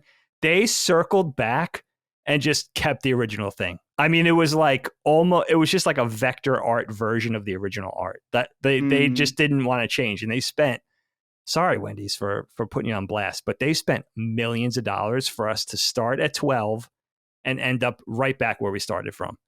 It was like Dagan, unbelievable. are you telling me that you're the reason why they got rid of yellow Wendy's? Are you the reason why there's no more yellow Wendy's? Because I'm still upset that I go to Wendy's and everything's red. I want the yellow soda cup. I want the yellow box for the nuggets. Like, you got rid of yellow Wendy's. That's this is interesting. Your fault. I wonder if that was because it was just too much of a parallel with McDonald's. Right? Because they were the big three, right? It was McDonald's, Burger King, and then Wendy's was sort of always in that third slot. Right. It's so interesting how things have changed because now it's just McDonald's as a dominant force and almost nothing else is close, I don't think. Yeah. In that burger space. But let me ask you two questions about the Wendy's redesign. I forgot you did work on that. Yeah. Did you try to make an anime Wendy? No, we didn't go anime. Waifu Wendy. And did you try to make worked? And did you try to make a slutty Wendy? Is she not already? She's looking at you with those Wendy's fuck pretty me young. eyes.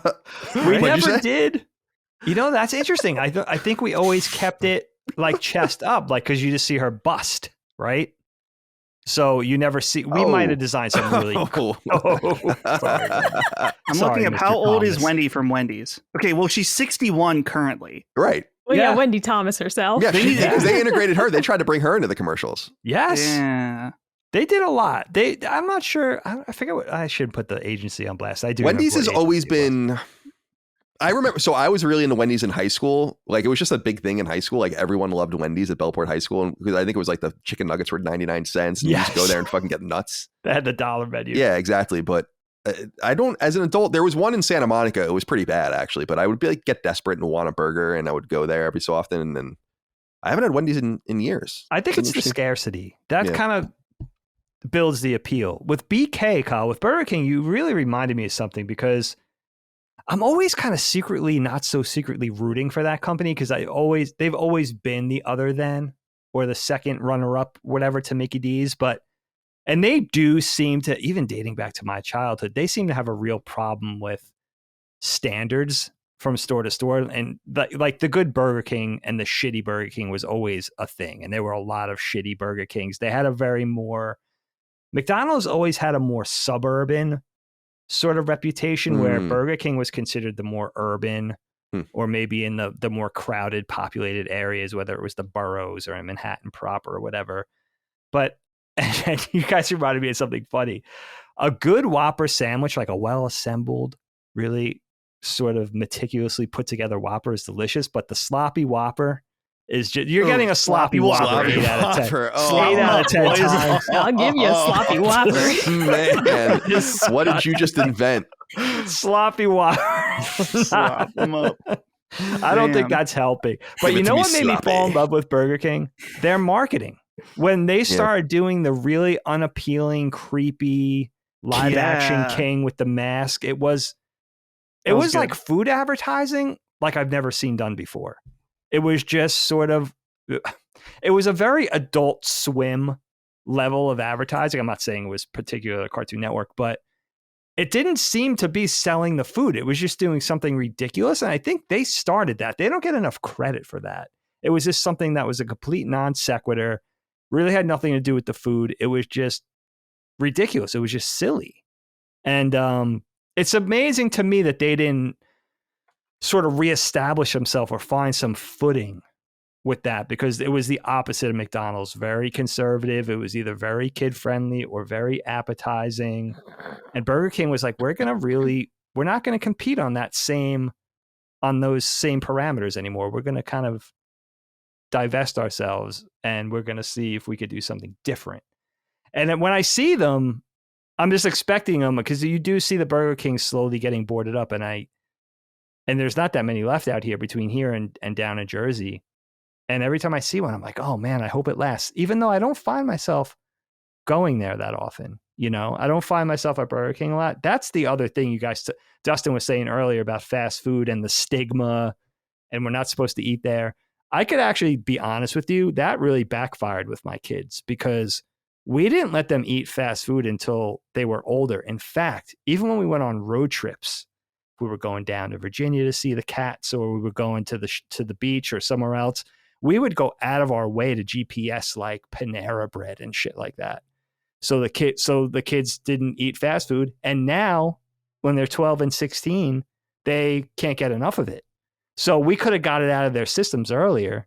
But what happened was holding it, kind of not really presenting them, not giving them that choice early on. Now it's like, that's all they want to eat. Totally, dude. Because I don't have that craving anymore, like as I got older, that I did when I was younger. I lived at the McDonald's at the outlets in Kittery, Maine. I was there on a constant basis when I was a kid. Yeah, so you get it out of your that you system. did that though. You don't want. It's bad for you. Yeah.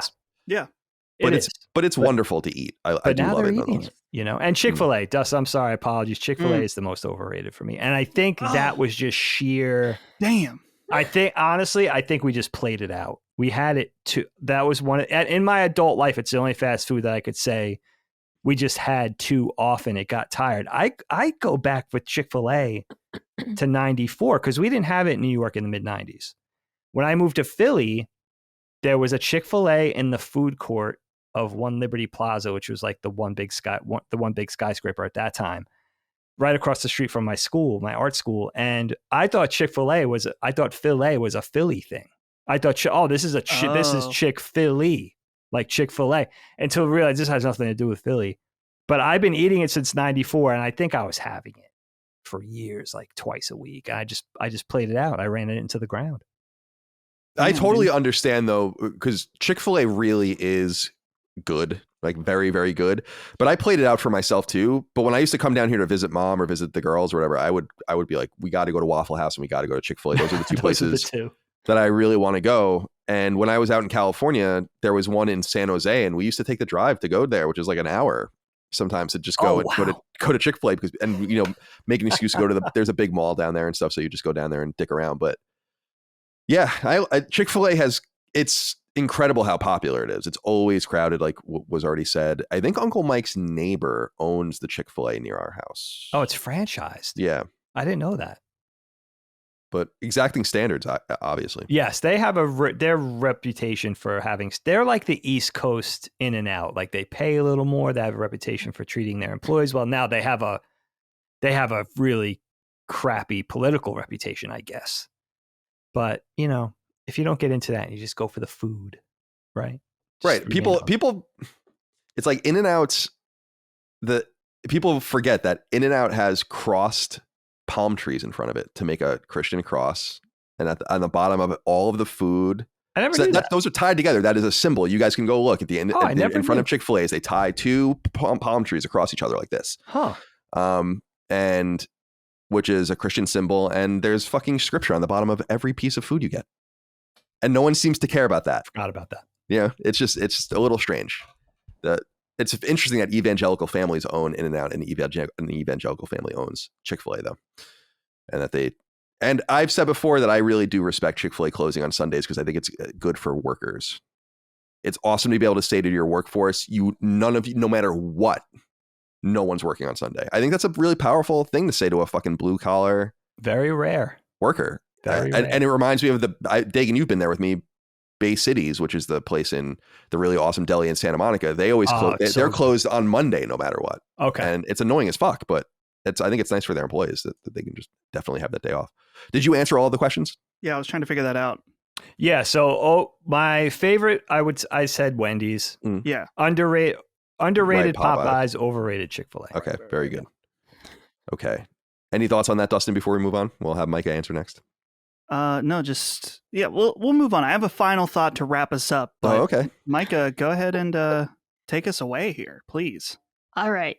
Well, so my overall favorite is also Wendy's. Wendy's is just, you can get anything there and it's delicious. The hamburger, fantastic. Give me a Wendy's Junior hamburger, no cheese. Oh. All right.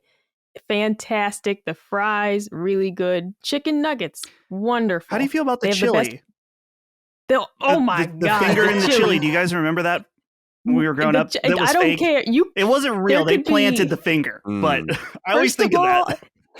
They could find a dick in the chili and I would still order it, okay? Wendy's chili. You probably get double order.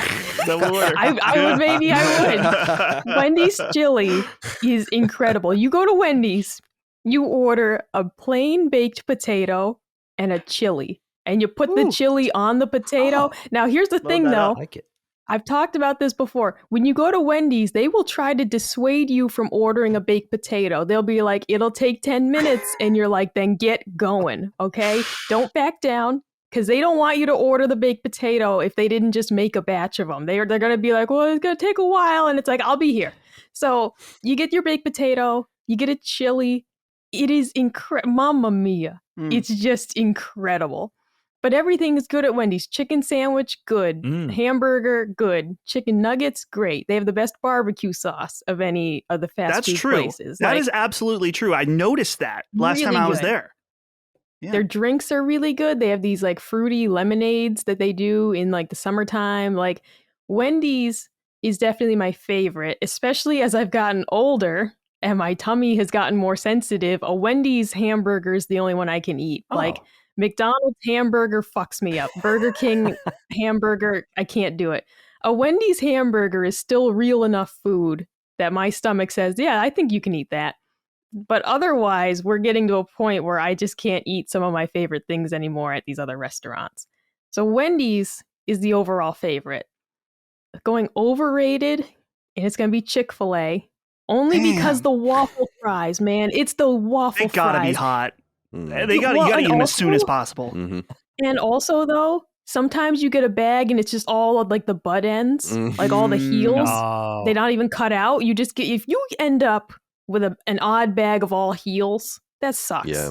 Like, and that just, it doesn't happen at the other places. It can't happen at the other places. Like the waffle fries can be really good, but there's like, it's a gamble. It's a lottery of what you get.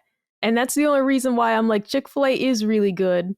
But also the McDonald's, their like Southern style chicken sandwich that they've rebranded now. And I can't remember what it's called, but it's the same sandwich. And it's just as good. So I don't even have to go to Chick-fil-A anymore. And I don't have to deal with the weird waffle fries.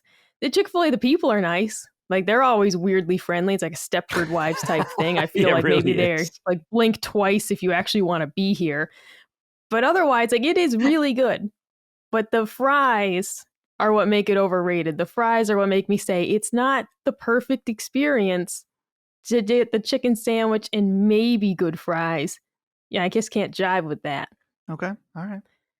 And then my underrated, I had Burger King as my underrated. And that seems to be the consensus around here.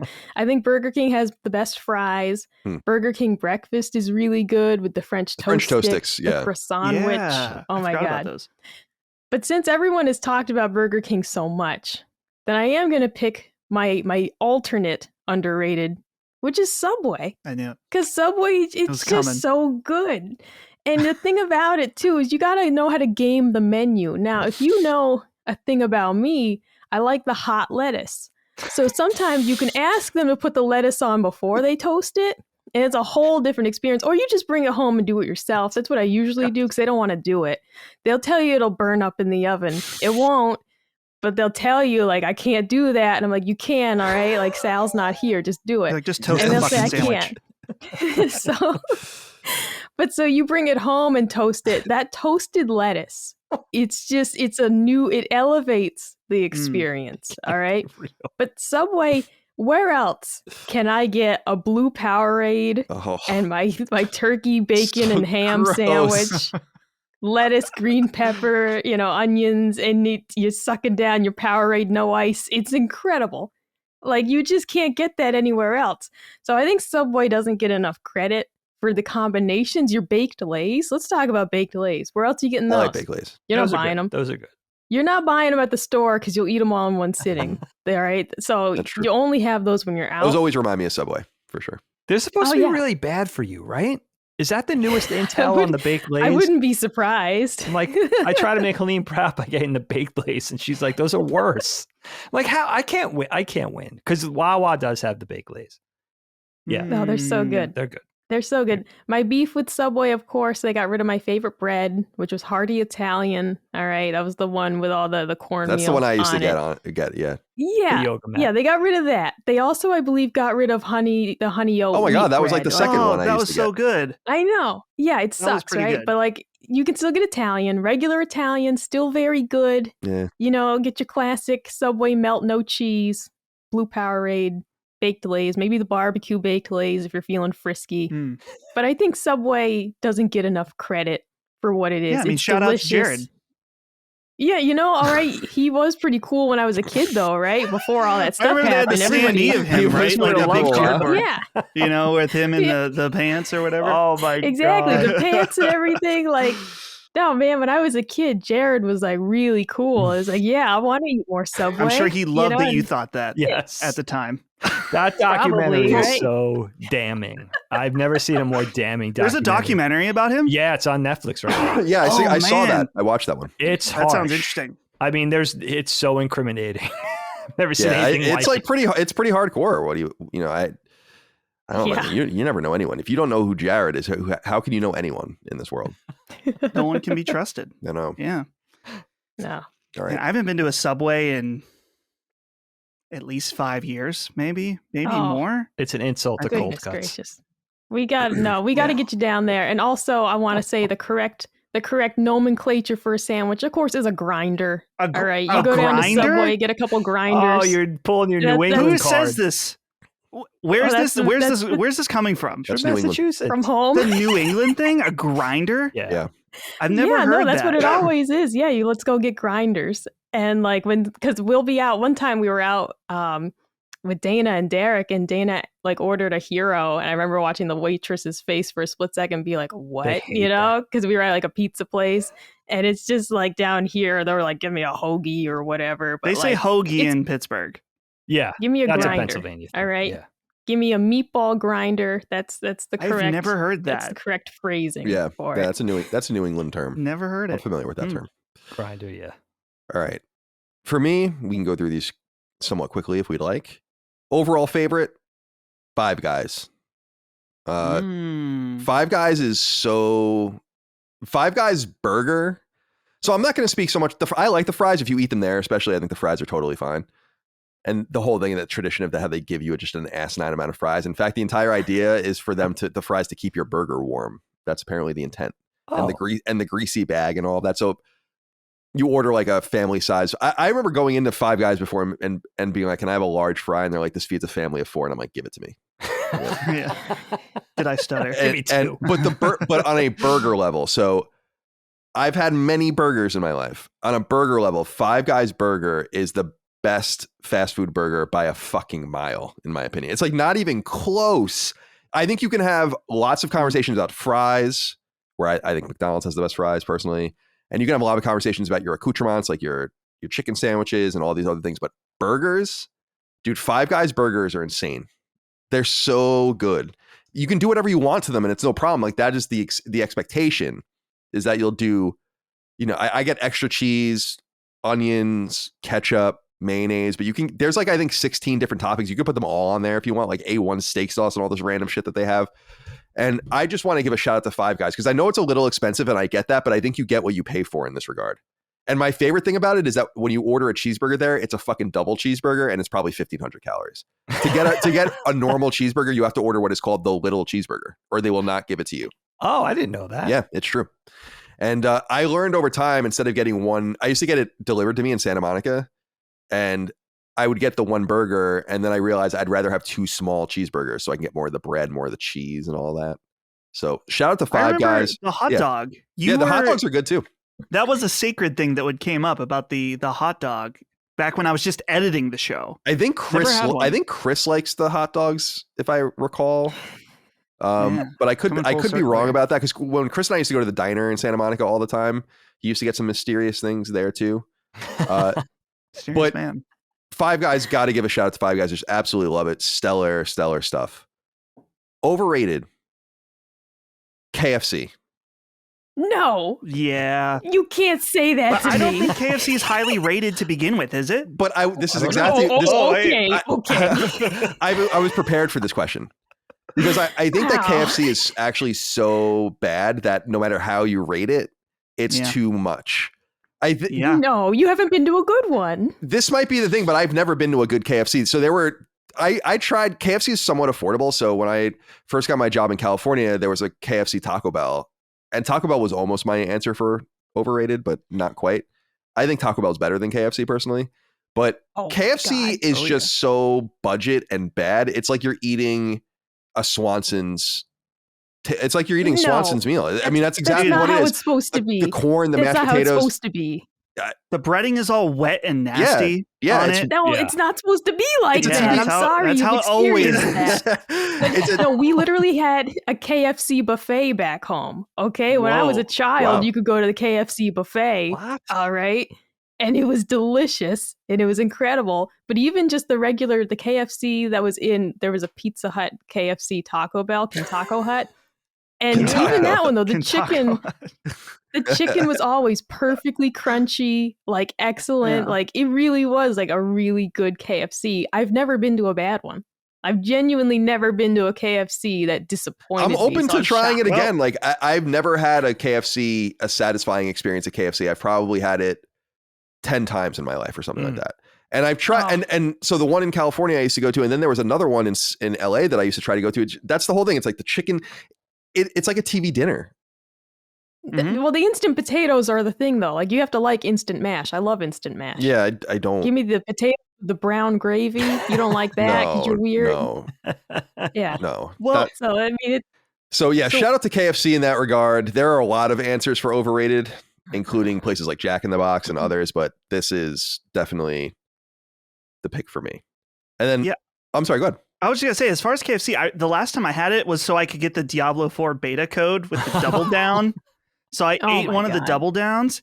Not gonna lie, it was actually pretty good, but it was one of those, you don't just feel bad after you eat it, you feel bad while you eat it because you just know.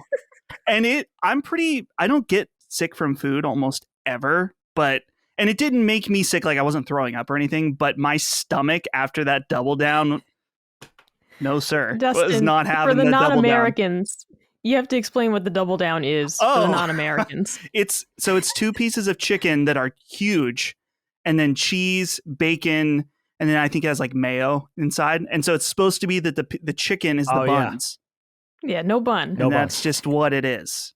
And it's I enjoyed what I ate. Legitimately, I was like, that wasn't bad, but no human should eat that. Yeah. Yeah. Yeah, that's So a anyway, sorry challenge. for the No, interruption, but KFC. I No, it's all had to good. get that out. No, it's not. That was an experience. not a problem. for the Yeah, but you beta. had to say something good. I mean, the KFC, the famous bowls, it's the bowl of mashed potatoes with the chicken, the Oh, yeah. corn, the cheese, the gravy. I mean, like, this is Colin food. This is good food. I'm surprised. It's you said. garbage pail food. Okay. There's none left here. There's no KFCs left. I thought they all went to Japan. Didn't it get really big in Japan? Oh, it's huge. It's huge in Japan. right? They And I love think it. Korea maybe too. Yeah. Yeah.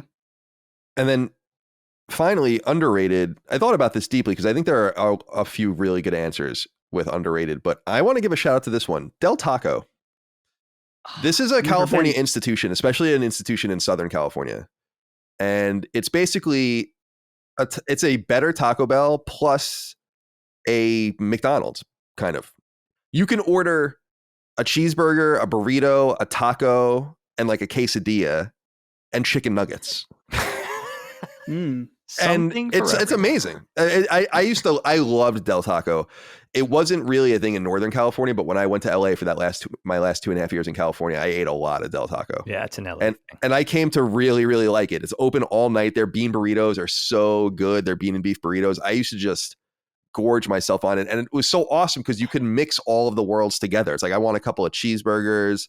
I'm gonna get a burrito. They have crinkle fries, which their crinkle fries are really good. I think Del Taco's fries are some of the best fries in fast food, actually. So it's not a well-known place. If you're in the Southwest, you'll know it. But I wanted to give a shout out to Del Taco, which I think is truly an underrated place to eat. And is it good for you? No. But if you had the choice between that and Taco Bell, I would choose Del Taco 10 out of 10 times. Oh my gosh, hands down. I've never had it. We just don't have any No. around here. Yeah, So, not even close. I don't know where they extend to, but Yeah. I've really only ever seen it in Southern California, and I think they're in Arizona and places like that too.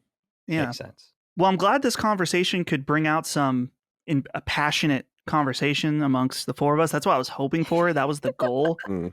And like I said at the top, you try not to eat at these places regularly. And I've said before on Sacred that there's a part of my brain that wants to be obese, and it comes out every once in a while. It reminded when I went to Cedar Point last, I got the band that lets you order food every 4 hours or something like that.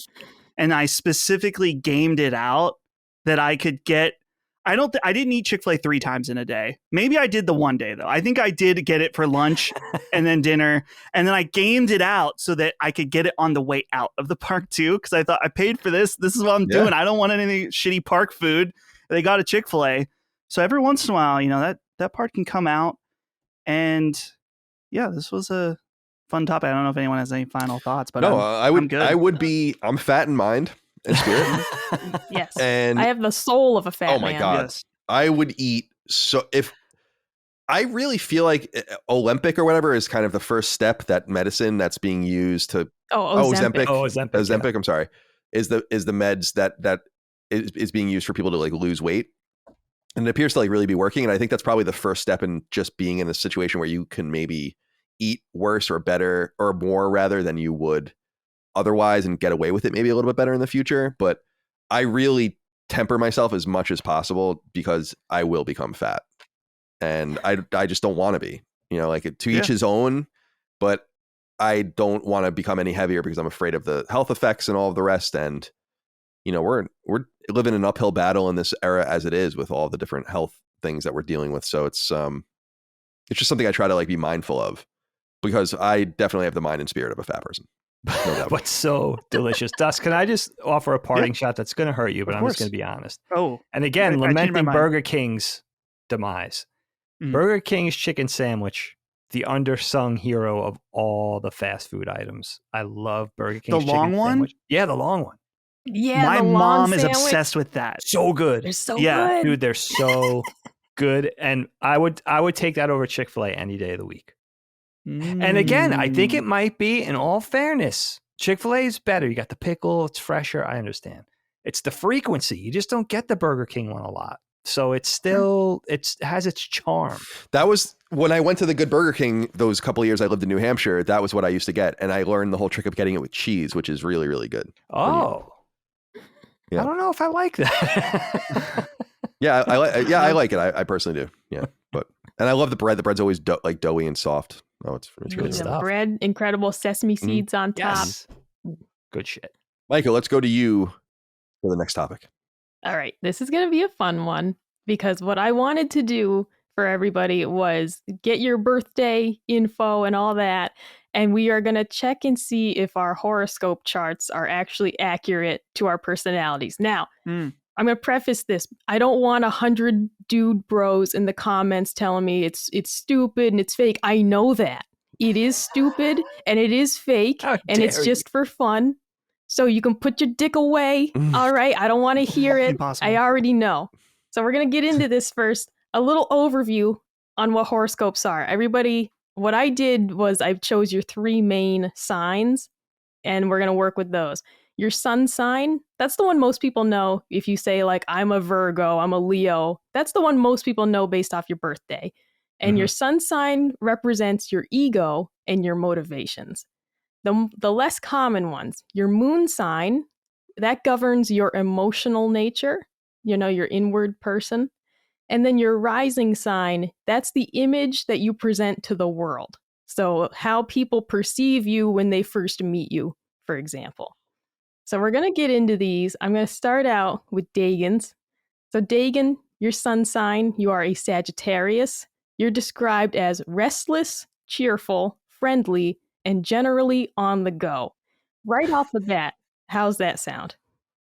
I never really bought in with being a Sagittarius. It's so weird. Some of the things seem to apply, but a lot of the things don't. And I don't know that many Sagittarius, but the ones I do know were all so different. So who's the real Sagittarius? Who's not? I was just talking about this with Helene. She was like, oh, you're not a Sagittarius at all. Like, you're not the prototype. Everything you just described, though, seems to fit. But I've heard like adventurous. I've heard stubborn, right? Very honest and opinionated, like callous. Like, that's not me. Yeah, friendly and easygoing and kind of active. Friendly, easygoing, those I things can sound see. like you to me. That seems right. That's definitely Dagan.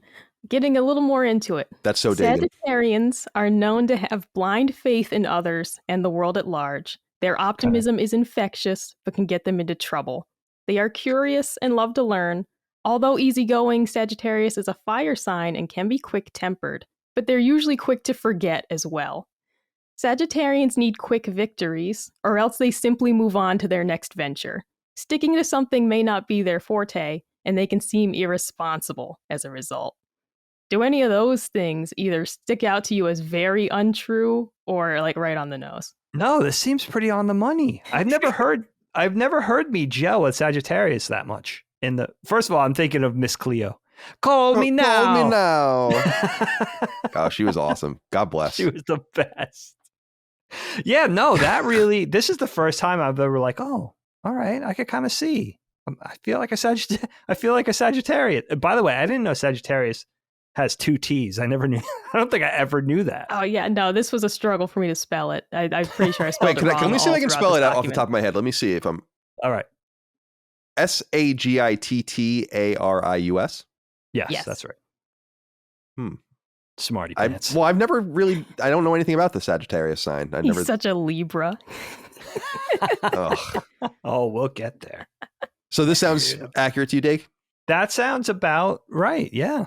All right. Well, now we're going to move on to your moon sign. And again, your moon sign is your emotional nature. Now, Dagan, I had to text your mom to get what time you were born because I just asked her yesterday when I went to the Google Doc and it was already filled in. I was like, did Colin know what time I was born? No, I just asked her. And Weird. I figured, I was like, she won't care. She'll just tell me. She didn't ask any questions.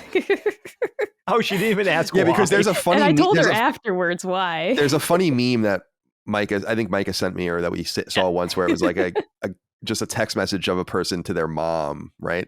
Asking what time was I born or something, and then she's like, "Don't talk to that. Get away from that girl," or whatever. Yeah. So Dagan, your moon sign is Aries. With your moon in Aries, you want immediate results. Sometimes it can seem as if life is a series of emergencies. You live in the moment and can have a hard time waiting for things to happen. Instant gratification rules. What does that read to you? No, not at all. No, not at all. I'm way too type A to live in the moment. I'm never in the moment. I'm always thinking ahead. I'm always worrying about the future. And the Aries thing is interesting because one of the closest people in my life, my daughter, is an Aries, and she's a real prototypical what you would think of as an Aries. So that's interesting. But yeah, no, that's not. I wish I was a little more laid back and, had a little bit more of a come what may attitude and could be in the moment. I want to be that, but I think that's a thing. I don't know if that's a Sagittarius thing or that's a Dagan thing, but I want to be more in the moment and just kind of like enjoy the present. But no, I have a lot of trouble. Oh, it's hard. And It's a lot impossible. of that's due to my career. Who enjoys the present? I've never even considered enjoying the present in my entire life. You get ready. You get ready for yours because it's very funny you say that.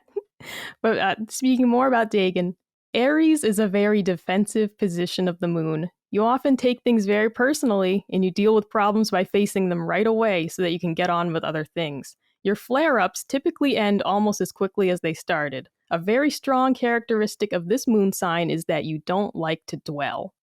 Does that sound true to you at all? Do you like to have things just over and done with, or are you more of a dweller? No, that sounds about right. I like to have things over and done with only because I want it off my plate. I'm a worrier and I'm anxious, so I have to kind of check things off the list and put them aside. The quick temper thing resonates too, because it's not the anger's always been there. I heard someone I think it was Martin Scorsese talk about being Sicilian and being like the anger is just part of your fabric, but it's not one of my main character traits, I guess. But I am quick to anger. I can be quick to anger, but I don't like to dwell. I don't like that side of myself. So I try not to be angry. When I am angry, I regret it. So but that is part of my personality. I don't know I guess that's a Sagittarius thing. That's you don't think of like the quick temper like Aries, right? They're fiery. I don't like that side of myself, so I try to downplay it, but it's definitely part of who I am, for sure. Yeah. Well, all right. We're going to move on to the third section of the chart, which is your rising sign. And again, your rising sign, that is the face that you present to the world. So the first impression that someone would have of you. And your rising sign is Virgo. People with Virgo rising are often a little understated in their personal mannerisms and appearance, but there's an intelligent and reserved aura about Virgo rising individuals that is unmistakable. You are likely to worry a lot, especially when confronted with new situations. It's difficult not to, since you notice the tiniest details that others overlook. Your powers of observation are through the roof, but sometimes this trait adds too much to the anxiety pile. You are an earthy and sensual being, but it doesn't show up in first impressions. And I just find that funny only because you just moments ago said that you're a natural worrier. And then, as we point out, these are traits that could be ascribed to many people in general. But it is just funny of like when you say something and then 2 minutes later I'm reading it where it says you're likely to worry a lot. And I do also think it's funny the very first line that being understated in personal appearance, because Dagan is someone who just in meeting him, Dagan's very down to earth, like very, chill person, especially on the surface. You meet him and he like lights up and there's so much to Dagan. But like, I mean, this is no offense, but like you're a t-shirt and jeans type of guy. Yeah. Oh, 100%. Just very like understated is definitely the word for it. Casual, not in a bummy way. All right. Dagan's always clean, not wrinkled up or nothing. But it is funny. I was like, this one was the one that I said like that's definitely my brother-in-law. Like that's Dagan. Yeah, that really fits. And the worrying and the detail-oriented nature, like I'm the QC guy, like 100%, the OCD levels of, really to the point of overthinking and the anxiety that comes with that. And also the other thing of like, yeah, I probably do present a very chill, very laid back, down to earth exterior because that's really the person I want to be, the person who I strive to be. But there's that neurotic, definitely like concerned, anxious, constantly worrying. Like I think Colin probably has something similar to this where it's like if you're not worried, you're wondering why is there nothing to worry. Yeah, it's all fucked up. It's got to be something. No, totally. I can't operate in a realm. The times where I felt no worry are so notable in my life that I remember them. Like that's how literally, like I remember where I was. And like there was a time where me and an old girlfriend of mine broke up, and this was years and years ago. And I was taking the BART back from her place in Oakland, and I felt so good. Like I felt like the weight lifted off my shoulders. It was sad, but it was like I was like, okay, I can move on. And I remember that moment because I felt so right in that moment, and it is so rare in my life. Yeah, and shedding yourself of it's really like shedding that worry. And I think with me, it balances out because I'm introspective. So I could kind of envision where I want to go and what I want to be, what I want to feel like, and just try to embody that in some way.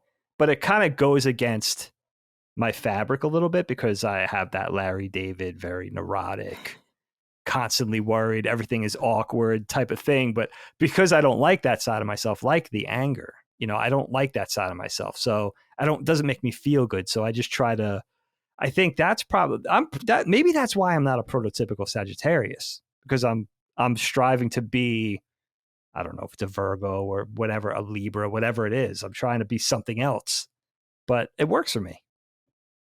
Well, the final point on your chart, because for Okay. everyone, I did those 3 main signs, and then also Dustin ended up having like a really interesting thing on his chart. So then I went back and scoured yours also for other points.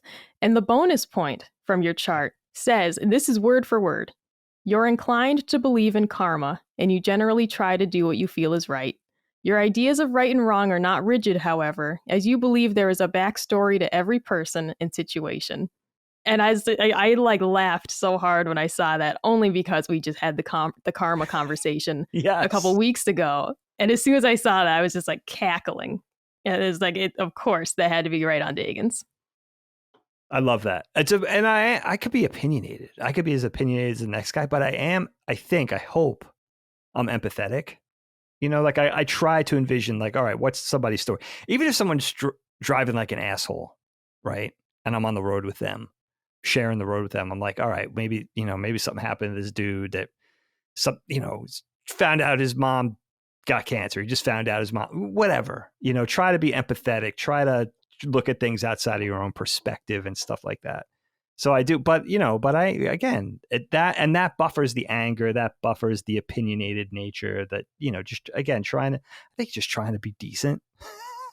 I don't always do a good job at it, but just try to be a good person. So, yeah.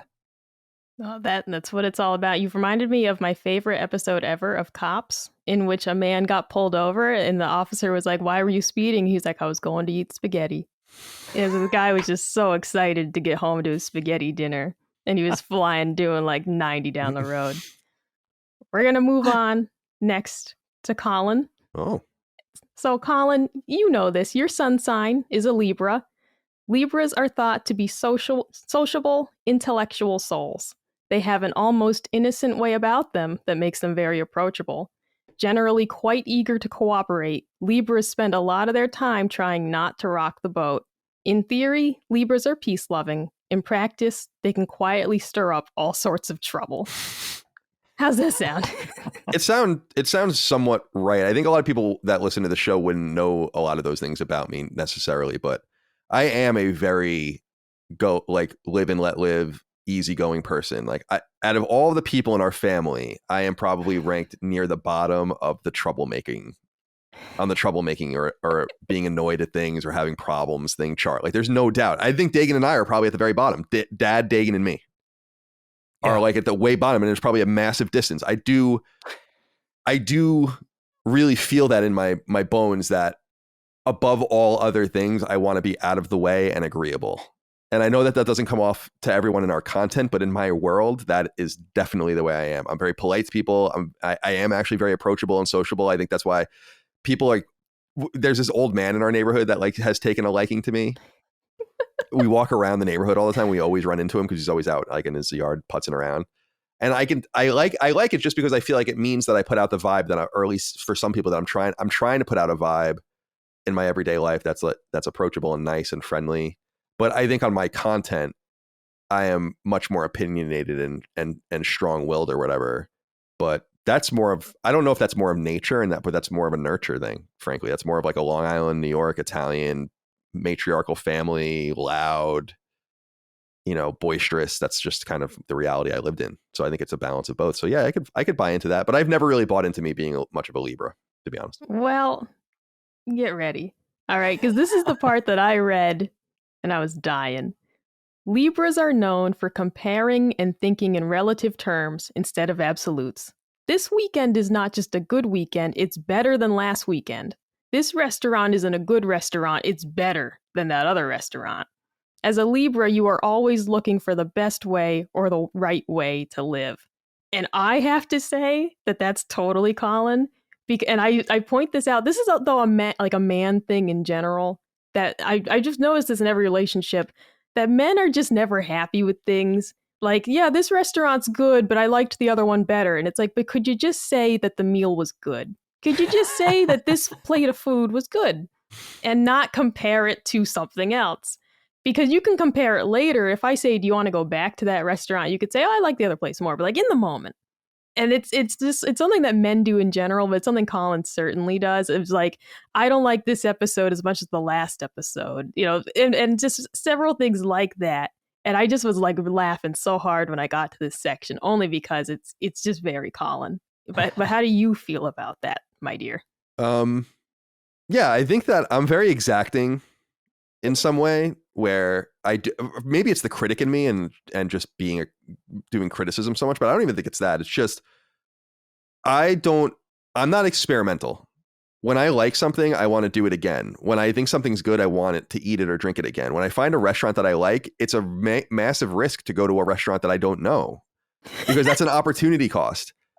And I think of all the times when I'm in San Francisco, for instance, which is it's really not much of anything anymore, apparently, but from what I can tell from the outside, but during its heyday, it was a really wonderful food city. And there are a lot of really good restaurants there. And I went to many, many restaurants, but over time, I narrowed it down to like 4 or 5. And if people weren't going to those 4 or 5 restaurants, I'd be like, why don't we go to one of the other 4 or 5 restaurants that we know is way better than this place? Or that at least we can be confident.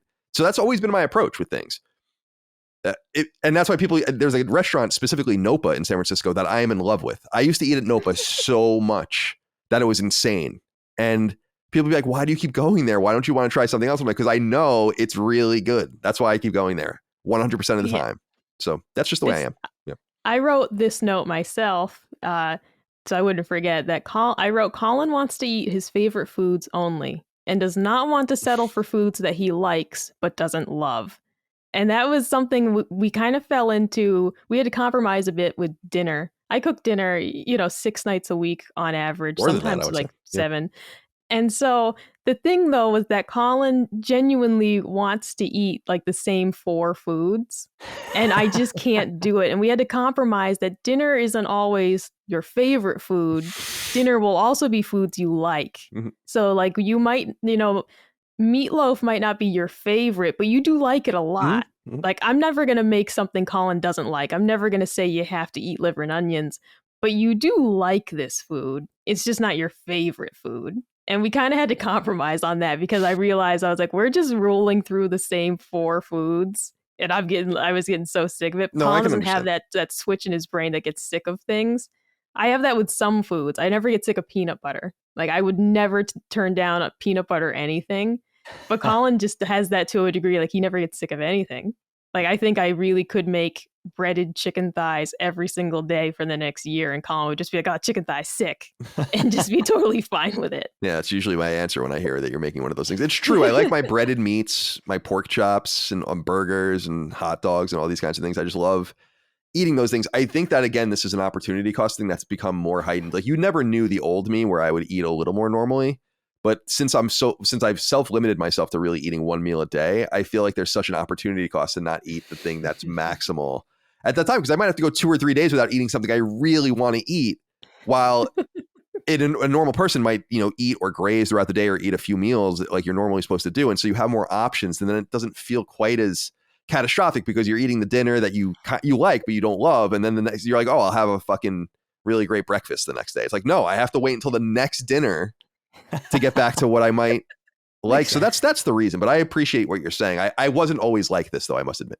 No, and I am conscious of that, because I do genuinely, I will make a dinner that Colin really likes, then make a dinner that I really like. And I kind of alternate between them. So you're never going 3 days eating foods that you only like, I do factor that in. And I'm never not satisfied. I remember there being, I think, I don't remember what it was, but there was one meal you did make.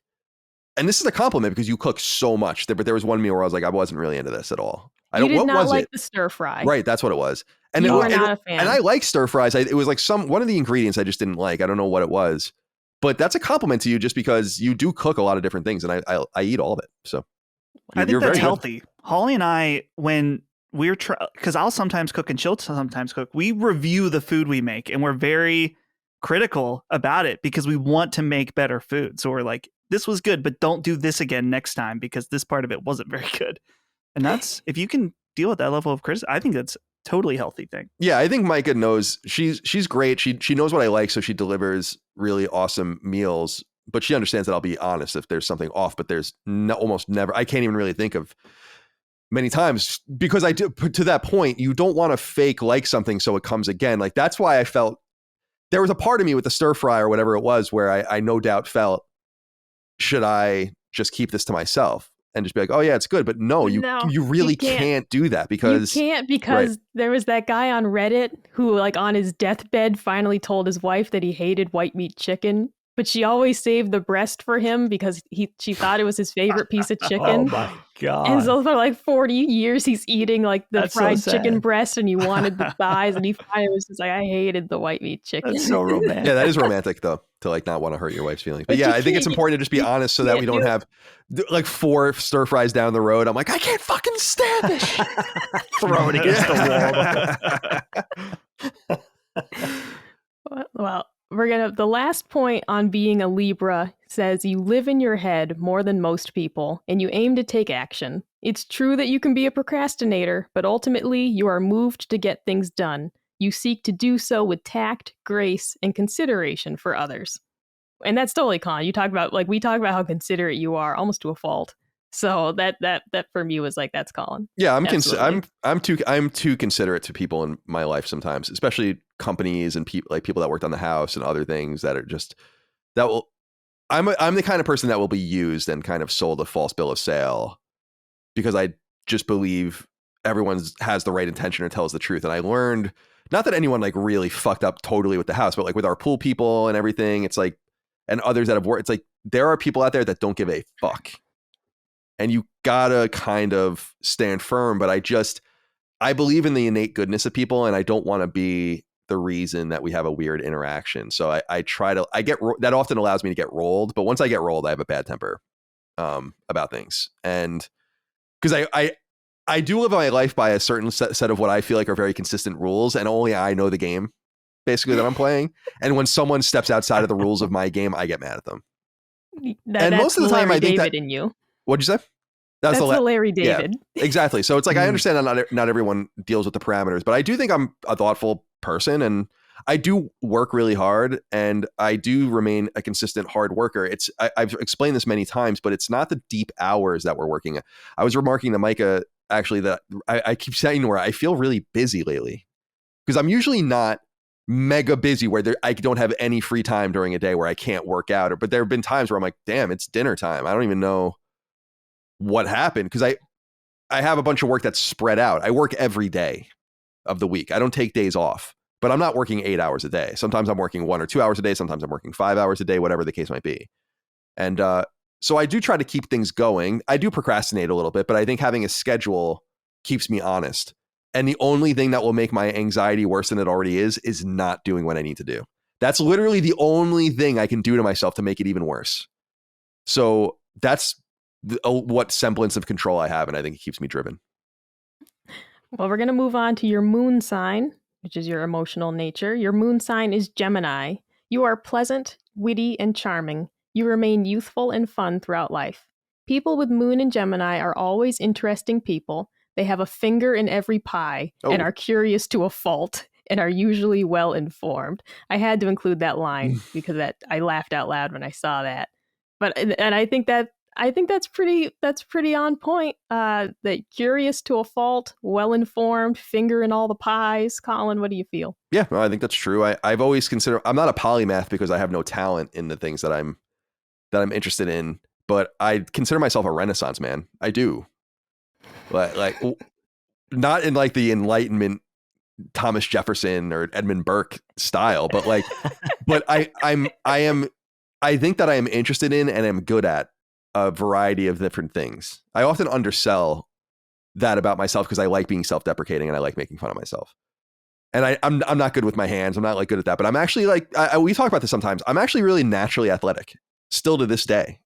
It's interesting. Like I just know how to do things. I know how to, people like don't know how to throw balls or bounce a basketball or shoot a hoop or throw a football or kick a soccer ball or throw a lacrosse ball or hit a tennis ball. I can hit a golf ball. I can do all these things, you know? And when you think about that, I'm not like great at it, but you could put me in a batting cage and I'll hit balls. You know, you can put me and tell me to run a route and I'll run it, and you can throw a ball at me and I'll probably catch it, and all those kinds of things. And I've appreciated that part of me, and really have only in my 30s as I've gotten older and a little heavier and a little more, I'm actually in probably better shape than I've ever been in many ways, but I've realized that that's kind of something that a lot of people don't have. And that's something I've kind of taken for granted, and I don't know where that came from.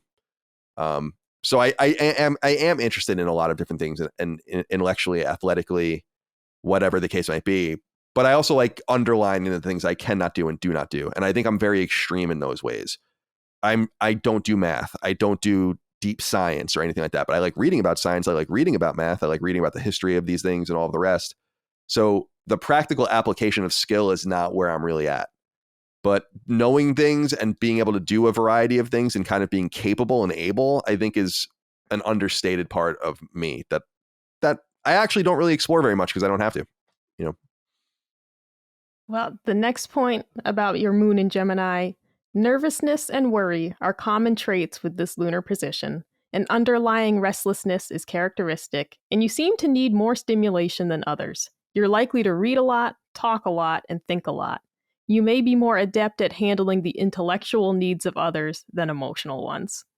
Well, I mean, nervousness and worry, we talk about that all the time. So that doesn't probably need to be explained very much. That's an underpinning part of my life. Totally. It's weird that I've always been curious about people that don't understand that, because that is so innate. It's like breathing oxygen. I can't fathom it. Dagan said it earlier. It's like, oh, you're not worried about anything? Like, you're happy and everything's fine? That's very, very, very weird to me. So yeah, I relate to that. What were the other last parts? Remind me. You are more adept at handling the intellectual needs of others than emotional ones. Yeah, that's definitely true. And as far as, I mean, it just is, because I actually am a very sensitive and emotional and sentimental person, but I also think a lot of that stuff can be and is overwrought. And like, there's so much more interesting stuff to interact with and talk about and be. And the reality is that if I don't have very many like-minded people in my near life where I can talk about many of the things that I'm interested in. The reality is I talk very little compared to how much I'd probably talk if I could bounce my political things or my other things off of people, but I don't have that around me really. And I respect that people don't really want to hear that, which I understand. And so I keep a lot of that to myself and enjoy that kind of on my own. So in some way, I think that that's generally true, but I might talk less than ever in some ways. People used to call me a chatterbox. I was told when I was a kid, I was going through them not too long ago, my old report cards from like elementary school, where you get these perfect grades and everyone's happy, but it's like talks too fast, goes too fast, finishes too fast, you know, his tests and his quizzes. Oh, that's still a problem. Oh. So yeah, this sounds relatively accurate to me. Yeah. All right. Well, we're going to get into, lastly, your rising sign. Again, the face you present to the world. Your rising sign is Cancer. When you enter a room, you don't walk in with a big splash. Instead, you move to the sides and weave your way inwards. People you haven't met might often see you as familiar. Because you are rather sensitive to your environment, you can get flustered easily, especially in public. You are extremely sensitive to the emotional environment and atmosphere around you. Safety and security are driving forces, and your need for these things plays a significant role in your reaction to new experiences. You approach new situations and people with some level of caution. How does that sound to you? Yeah, that sounds generally accurate as well. I definitely hate being the center of attention, and I don't like even being noticed by people. I like just being around, and I like witnessing things and being there, but I just want to be one of the people, like a wallflower almost, you know? And so that makes a lot of sense to me. And yeah, I mean, what do you think? You're around me, so.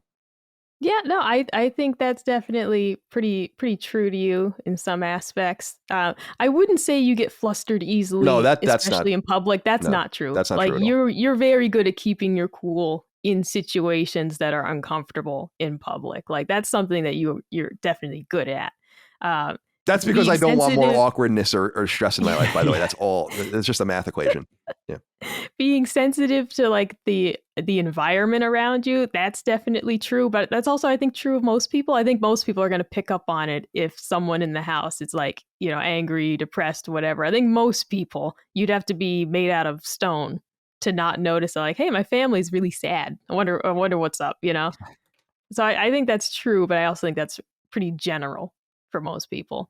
Indeed. And we already talked about the massive risk of new restaurants, so that approaching new situations with caution is certainly. Yeah, I don't like true. introducing new people and new things into my life. I don't. I'm very much I'm very conservative and traditionalist in that way, where I like what I like who I like. I don't really need much more than what I have, and I'm kind of cool with that. I that's very antithetical to a lot of people that want to see and do and as much as possible and experience all these things, but I really don't have that interest. I never really did. I've said many times, the only reason I've seen so much of the world is from work. I probably would have never left the United States if not for work. So I'm appreciative of that, I guess, because it forced me to see the rest of the world. The final point on your, which one are we on here? Your rising sign. You can have a wonderful sense of humor, and your observations are real treasures. You see the world in a unique and beautiful way, and people love it when you share your point of view. When you're happy and engaged, you might be described as warm, funny, and sweet. How's that sound? I guess that's for other people to say, but I think that sounds generally right. I mean, I would be lying to myself to say I didn't make a career on telling people listening keenly on what I think about things.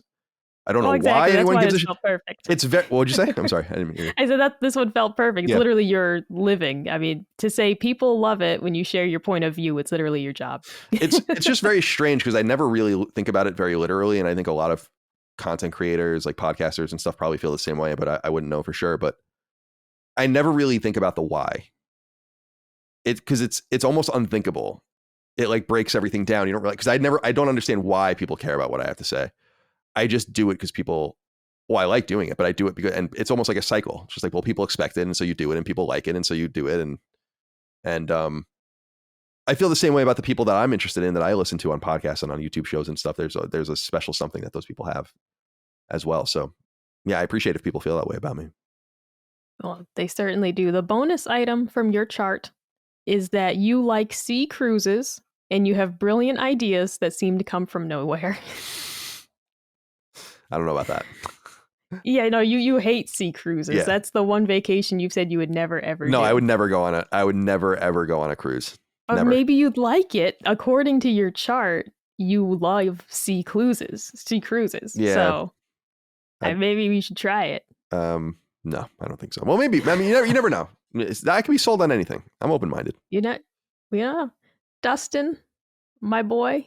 Hello. We come to you. All I'm right, ready. Dustin, your sun sign is Virgo. Okay. Virgo people are generally respectable, hardworking individuals who have a love of knowledge and know-how. Virgos are sensitive to their surroundings and tend to embarrass easily. They are generally reticent when faced with anything or anyone new. However, once they feel comfortable, they can talk up a storm. Many Virgos are uncomfortable in the limelight. These types are just fine living in the background as long as they feel useful and appreciated. Virgos are restless and somewhat nervous creatures. The fear of underperforming is often strong. How does that sound to you, Dustin? Yeah, the part that I think is very true is that I don't like talking to people I don't know under any circumstance. I don't like if you have to go ask someone for directions, or the worst thing is when you're at a store and you got to ask an employee for something. Panic. Never ask for help. Never. Immediate panic, right? I don't like that. But interacting with you guys, and it doesn't apply to like if we're at an event and we're meeting fans or something or listeners, that doesn't bother me that I don't know them, because I feel like I'm already on equal footing, that they're not going to hate that I'm talking to them immediately. I just have this expectation that I'm going to bother whoever I'm talking to. It's totally a wild card that this person could be a total dick to me, and I'll have that could happen, and that would be traumatizing if that happens. So that part sticks out for sure, but I'm trying to think about the other aspects. Hardworking in the background is kind of true. It used to be more true, but now I'm not as much in the background. So Yeah, you've evolved. I have evolved quite a bit. You're like yes. a Pokemon. Yeah. No, I'm with you on the grocery store. You go to checkout and they're like, did you find everything you wanted? And it's like, yes, absolutely. I'm leaving without taco shells. I couldn't find the butter, but Yeah. yes, I absolutely found everything I wanted. Thank you. Because the last thing I want is for you to send the bag boy to go find I something. know, and you sit here on this line. This happened when I was recently at IKEA, where the website said they had these cushions for this thing we bought outside, and they were not present at all. So my dad went over first and asked, and they're like, oh, they'll be over in this area. And we were looking, and my dad was like, oh, go tell her that they're not here. I was like, what? Like, I have to go tell this lady that she was wrong and show her the website to try to prove her wrong.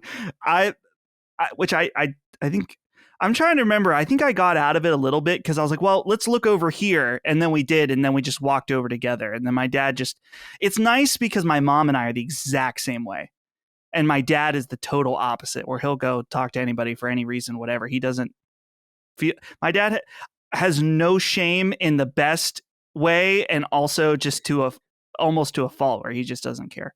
So he sometimes steps in. That's old man energy, dude.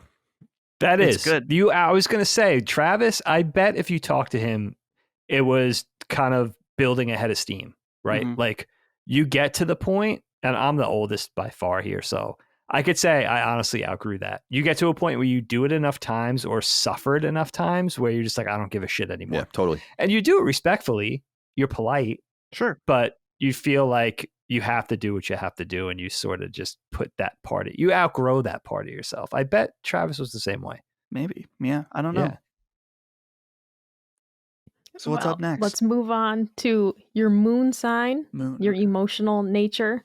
Your moon sign is Taurus. Lunar Taurus signs revel in material comforts. Building a solid and comfortable home helps to keep them feeling safe and content.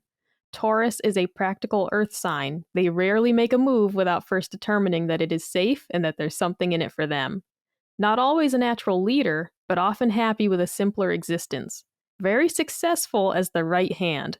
In most cases, he is an employee, worker, etc. by choice. He likes the country, respects nature, and adores animals. They often have a particularly well-developed sense of smell. Dustin, how's your sense of smell? Sense of smell, not great. It gets worse as I Wow. get older. I think it's from allergies that I feel. Oh, But that was real. I was laughing because it went from a lot of serious emotional stuff to he likes animals and likes the Yes. country, you know? and that's how these charts go.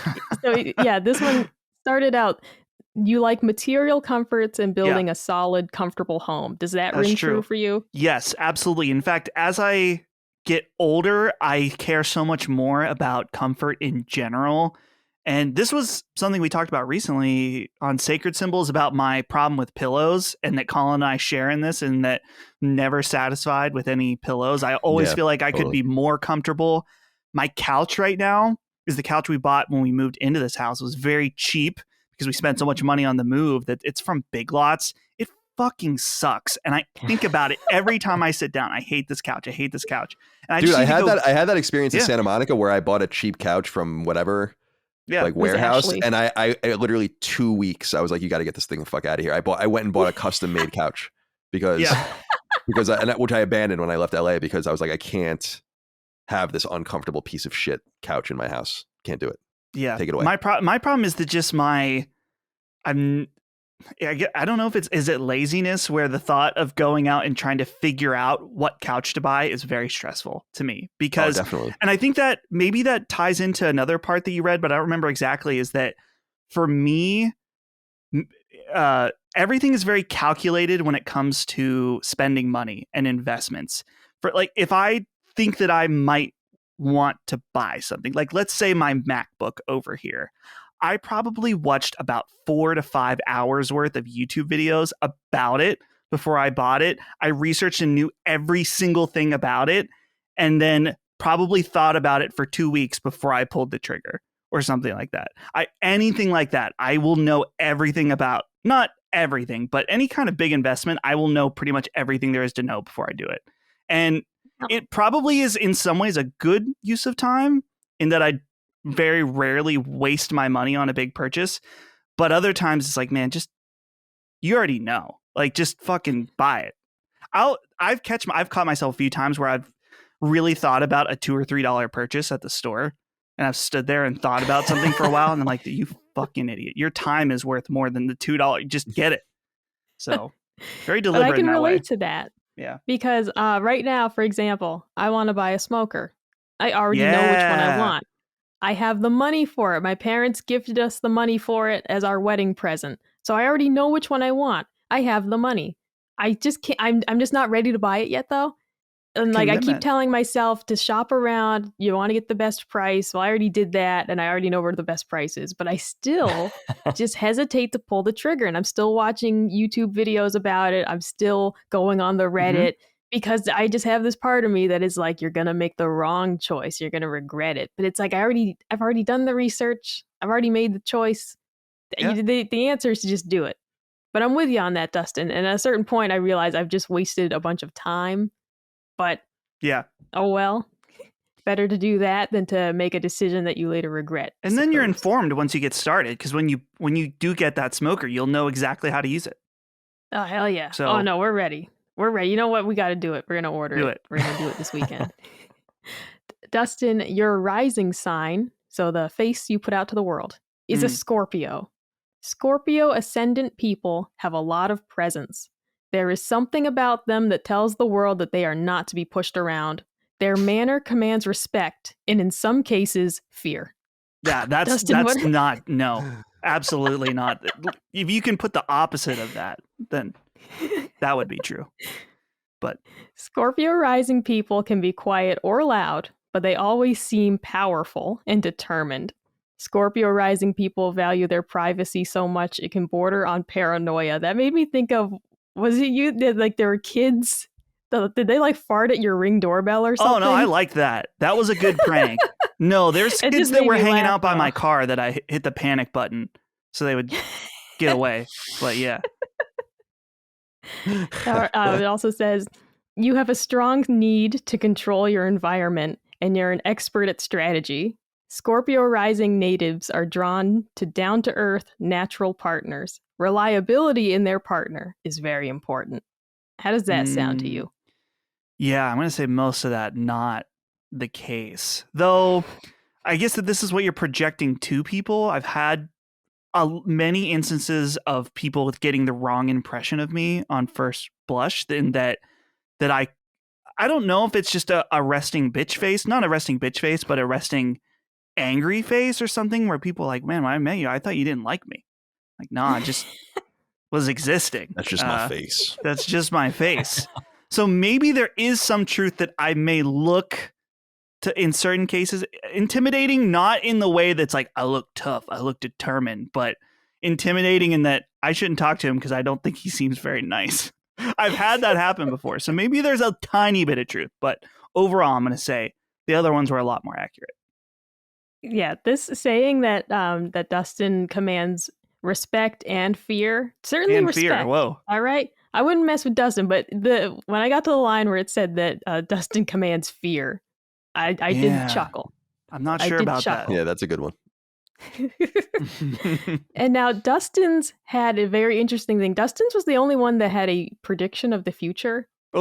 Which is why I went back and scoured the other charts, but you guys didn't get future predictions, which is why I just picked kind of like something weird off of each one. But Dustin, now we're going to play fortune teller. Your future prediction. If he is a writer, a painter, or involved in another of the arts, if fame doesn't come when living, then it will come posthumously. Expect a small inheritance from near relations. And take care of the lungs. It says the lungs. Take care of the lungs. If a smoker, it is advisable to stop. I was thinking about smoking tonight at the fire. Like, I wanted to get some gas station cigars. I was thinking that immediately. It says take care of the lungs. Don't do it. I'm not a smoker though. I haven't smoked like any kind of either cigarette or cigar in months and months. But tonight's the night. It's gonna happen. Yeah, do what you gotta do. I think it's fine. Everything in Oh, yeah. moderation, my friend. Oh yeah. We're going to find out because you know what? We'll timestamp this now. And in 10 years, if Dustin's like, I got the black lung pot, then we'll know. After Then that, we'll I'll be know. famous, right? So will I be, the question is, what does the fame come from after I die? Is it from being on sacred symbols? Is it whatever's next in my life? Is it an embarrassing death? Anything? It doesn't describe whether it's a good or bad. No, So it does not. maybe And- Colin will kill me or Chris. Maybe I will. Something could happen. There's many, and then I could live in infamy. So And it also says to expect a small inheritance. So yeah, look forward to that, whatever that may small be. inheritance. I wonder. We don't have any. I mean, I guess I don't know about any secret. It says small though, so it's not like a secret fortune, family fortune. So I don't know. That's a little ominous, but I'll take it. Well, that was everyone's horoscope charts. I appreciate everyone being a good sport What about you? it. 'Cause this was very fun for me. What about You got to do me? yours. Oh, Yeah. well, I didn't like draft one up or anything. I know generally I'm a Cancer sun and moon. I'm a Virgo rising, which is was that the same as Dagan's? I have to Yes, I scroll back think up the so. chart. Yeah. Yeah. I mean, the generals, Cancer is the homebody, the crab. Cancers are a water sign, emotional, sensitive. The thing for me it's funny is being a Cancer sun and moon. It just essentially means that your personality is doubled down in theory because your sun sign is, your ego, your motivation, your moon sign is your emotional nature. For me, they're the same. So it's kind of a funny thing to end up with two of the same in your chart. It would have been wild if you ended up with like three. But the general for me, I think it is pretty accurate to say that I'm a fairly emotional person, lead with your heart, maybe a little more than your brain at times. And then certainly just someone who loves to be home. I would definitely describe myself as a crab. I love just being home in my shell. Not like a mean crab, but just, you like being at home. You like your space. Definitely. You like being, insulated in some way. I'll say, though, that I don't think Virgo rising fits me very well. Reading the points that I jotted down for Dagan, to say that I'm understated, like in personal appearance, I'm weird as hell. All right. I got mistaken for a child at BJ's last week. And I think part of that was because I was wearing head to toe like pink and purple. And also the carts, it's very deceptive. The carts are really big at BJ's. Yeah, These they are are. big carts Yeah. there at any They kind of make me warehouse look place. shorter. Like they make me look really short. And I'm at the self-checkout and this woman walks up to me and she was like, "Do you need help?" And I was like, "What?" And she's like, "I'm sorry." She's like, "I thought you were like 12 or 13." And she thought I was just there shopping by myself. And I think once she saw like my tattoos and the several piercings, she kind of like was like, "This isn't a child." I pull out a credit card. But you look at me next to the cart, and I also was wearing like all pink and purple that day. And I was like, I got it. I understand. But I wouldn't say I'm understated in my appearance, that's for sure. I just very loud, bright colors generally. I don't match things. I do worry a lot, though. And that's on there. I worry a lot. I sure do. I mean, a pile of anxiety, it literally says that. So, like, that seems accurate. But otherwise, I'm not so sure about Virgo rising for me. But the other ones definitely fit. The other ones are certainly pretty spot on, I'd say. All right. Well, that was fun. I appreciate that. Hopefully you didn't cast thank any you. voodoo on us or anything like that while you were doing it. Only on Dustin. Dustin, Yeah. if you smoke that cigar tonight, you're going to die. Oh my God. Well, That's I didn't say it. The chart said it. that's true. we could just go outside right now, all of us, and just ingest 6 cigarettes just from breathing the air. Oh, man, I'm loving the Canadian air. It's so good. So Canadian fresh. air, man. Smells like maple leaves and moose. I can't even go for a walk. We're not allowed outside. Oh, we've been Oh, is going it for that walks. bad? We've been going for walks. It's bad. Yeah, it's still hazardous in Philly. Yeah. Oh. Hopefully tomorrow we could go outside again. It's so bad. Yeah. Shout out to all the Canadians up there. Hope everyone's doing okay. Yeah. Doesn't seem like they are, but hopefully everyone's doing okay, all things considered. All right. My final topic here, the final topic is my topic. This is a broad one, and so I was trying to figure out how I wanted to pitch this, and I think this is the way I'll do it. We are in a weird situation that seems almost surreal, where there are, for the last few years, I would say, I mean, this has been happening if you know the history, and I don't know it deeply, but probably for several decades, probably since the 80s, but with guys like Bob Lazar and other people, who knows if he's telling the truth or not. But since 2019, when that fighter pilot went on Joe Rogan's podcast, and I can't remember his name, but it's like a Navy fighter like officer. Yeah. And was like, I engaged with I have had skirmishes and engaged basically with enemy aircraft that we don't know, and like they're unidentified, and we think it could be extraterrestrial. And this was interesting, and it's so fun. I mean, Dagan and I have always been interested into this kind of stuff, and then in 2021, the Department of Defense released, I actually brought up the statement so people can look into it if they want. It's an unclassified report called Preliminary Assessment Unidentified Aerial Phenomenon, June 25th, 2021. And it's a short report. And if you read it, it's basically the United States in a public way first acknowledging in the only way they do, with weird language and caged language and all of that, that they're encountering things that they don't know what they are. That they're not just they're not just natural phenomenon, light tricks or whatever, but that they're encountering craft that they do not know the nature of, and that it could be enemy aircraft from another country, or it could be an alien aircraft. And then more pilots started talking, and then you'll remember that they've released a trio of different videos that have been declassified of naval fighter jets engaging with these things that their instrumentation picks up. And then recently, in the last week or so, a guy named David Charles Grush has come out, and this guy is an official whistleblower from the Air Force and an intelligence officer. And he basically is blowing the whistle, and he gave an interview with News Nation, but also gave his story to a website called thedebrief.org. And this piece was apparently passed on by a lot of big newspapers. So that's important to note. But David Charles Grush is described as, quote, a decorated former combat officer in Afghanistan, a veteran of the National Geospatial Intelligence Agency and the National Reconnaissance Office. He served as the Reconnaissance Office's representative to the Unidentified Aerial Phenomena Task Force from 2019 through 2021. And he basically says the following, quote, Grush said, the recoveries of partial fragments through and up to intact vehicles have been made for decades through the present day by the government, its allies, and defense contractors.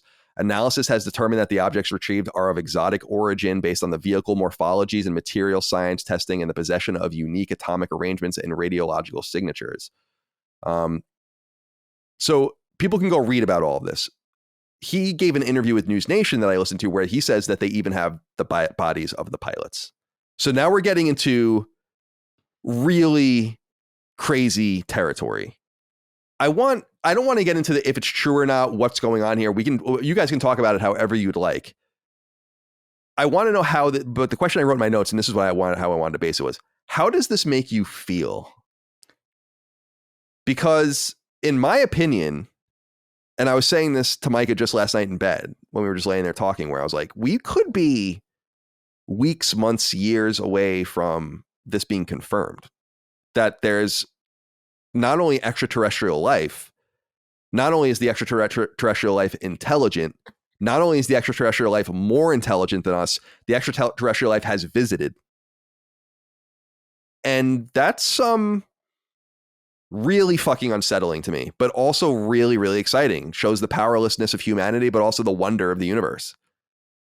Dig, I want to go to you first. You know, I always think about you and I, and we used to love Ray Bradbury stories, and we loved Fire in the Sky and all these things. And I was thinking about something like Fire in the Sky, where I was like, Jesus Christ, were these guys telling the truth?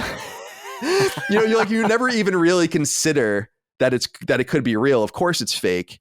But then you have really credible people kind of putting it all on the line with their faces and their names. And I was just watching a fucking speech on YouTube last night, actually, of this guy who's a medical professor at Stanford, who's basically like, we are 100% being visited by aliens. Like, people that I know and trust have seen this stuff. They know what it is. And I'm like, this is kind of crazy. And I feel like this might be the biggest news of all time, if this is Could real. be. So I wonder what you make of this and how it makes you feel. Yeah, sci-fi is like happening. This was relegated to novels and then TV and movies, Star Wars. Now this could all be real. And it is interesting what you say, because it changes everything in the past now. It's funny with like the tabloid-esque UFO sightings or people getting abducted or people getting probed. It always seemed like those people that were preaching that gospel were just notoriously always to a person a little crazy. All right, that person's a little off kilter. It's an interesting story, but we always found a way to make it incredulous. That's what the whole somehow. thing with what's his name's character in Independence Day, where he's like, he's a pilot, but he claims that he was abducted, but he really was abducted. You know, but you don't know that until the movie. You know, it's It's absolutely nuts when you really think about it. I still maintain the old story, the old Dagan theory, that these aliens are just future human beings having finally invented time travel, traveling back and visiting us. It's just us from the future. And the only reason we see them sometimes, and it's so fleeting and so rare, is that they're going back to all periods. I mean, would you rather go to 2023 Poughkeepsie, or would you rather go see the dinosaurs once you invented this technology? I'm sure they're not coming here too often, but I'm sure the dinosaurs are getting a lot of UFO action right now, because they're people are probably time like, traveling. What the fuck? Dinos, ancient Rome, like they're seeing a lot of this. You know what I mean? We're seeing it in fits and starts, but that's my big. That's a big theory. I Your would theory love for is that. one of the main theories that academics say, is that it could be time traveling humans. It's just us. But that requires that the reason that people think that that's not the case is because although a lot of the things we're dealing with breaks the laws of physics as we understand it, but you shouldn't be able to go back in time. That breaks everything down. It creates paradoxes, which right. the reality within the confines of general relativity doesn't allow for. So it's possible that humans figured out how to break it, and that those things aren't actually true, which happens in science time and time again. In other words, we know through relativity how to travel forward in time, and we can do it. It's very easy in theory. You just go really, really fast, and then you come back, and a bunch of time has passed. But going backwards in time is theoretically not possible. So whatever they have, right, exactly. Just it's suggested that the paradoxical nature of going back in time means that it simply cannot happen. You know, because of the relationship between the paradox and reality. So, but people smarter than me can get into that. But that is a common theory. And, you know, it's funny, and we'll throw this over to the other two here. I was watching something last night where the guy had made an interesting suggestion where he was saying these craft could just be self-replicating craft that were sent out and found us, but haven't even really communicated back to the mother star what they found, because there might not even been enough time for that signal to have traveled. And they're basically kind of doing their own thing and crashing and fucking up. And because there's a bunch of, they call these, I think, von Neumann probes or whatever, which is this idea where a probe is sent out into space, and the way you propagate the presence of humanity is to just create self-replicating probes that forever just constantly are self-replicating, going out further and further and further. And they say you can cover the whole galaxy in like 100,000 years if you do it that way. Wow. And so they're saying like maybe that's this in reverse. But what's interesting about this, and Micah, I want to go to you and see how you feel, is there's different levels of unsettling, right? So we don't know what this is. We're engaging with things that are breaking the laws of physics. They're literally just hovering in place. By the way, one of the things the fighter pilots was saying was that in infrared, they showed no signal, meaning that there was no heat. So whatever they're using seemingly electromagnetism or gravity to move in ways that we don't understand. And they would go in like perfect directions and stop and go underwater and come back up and fly. They were doing the translations based on their telemetry, where they were like, these things were going like 25,000 miles an hour, you know, like something just completely insane within the atmosphere with all that drag and everything. And I don't know if you overheard, I was listening to one of the pilots describing that that some people have gotten close enough to them where they were described as black boxes with a circular, clear, sphere around them. And like, that's what they look like when you get close to them. And there's like all these really weird things that the guys are starting to say that they all are kind of being comfortable sharing with each other because people thought they were nuts. The one pilot, I don't know if last night, if you were paying attention, said that they encountered them every day for 2 years. What? Every single day they would go out on sorties and encounter them. And they were just not allowed to talk about it. So how does that level of unsettling is deep, because it's not something of the earth. It's clearly, no offense to the Chinese or the Russians, they're not making any weapons more sophisticated than the United States are. The one thing the United States has locked down is a weapons industry based in capitalism that draws the best and brightest to create bombs and weapons and guns and bullets. We're totally set on that front. No one's beating us there. And this stuff is working. So it's not Chinese. And that's what I think, that's a different level of unsettling. But then the level of unsettling below that is the bodies of the pilots. Because if these things were piloted here, then it's like, you're telling me you have fucking alien bodies, like in Independence Day? That's like where they're in back to tanks fucking just sitting there, and you're telling me that this is real? I want to know how that makes you feel. Yeah, the default feeling would be fear, because there's a comfort in just being able to dismiss all of this. I had a coworker at my old job who claimed to have been abducted. He said he was out ice fishing. He was out on the middle of the ice. He got taken up into the spaceship. And that's what he remembers. And he remembers waking up back on the ice. And then he claimed that if he put his television on History Channel, they would come back for him in his dreams. He said, if I watch History Channel, I'll fall asleep.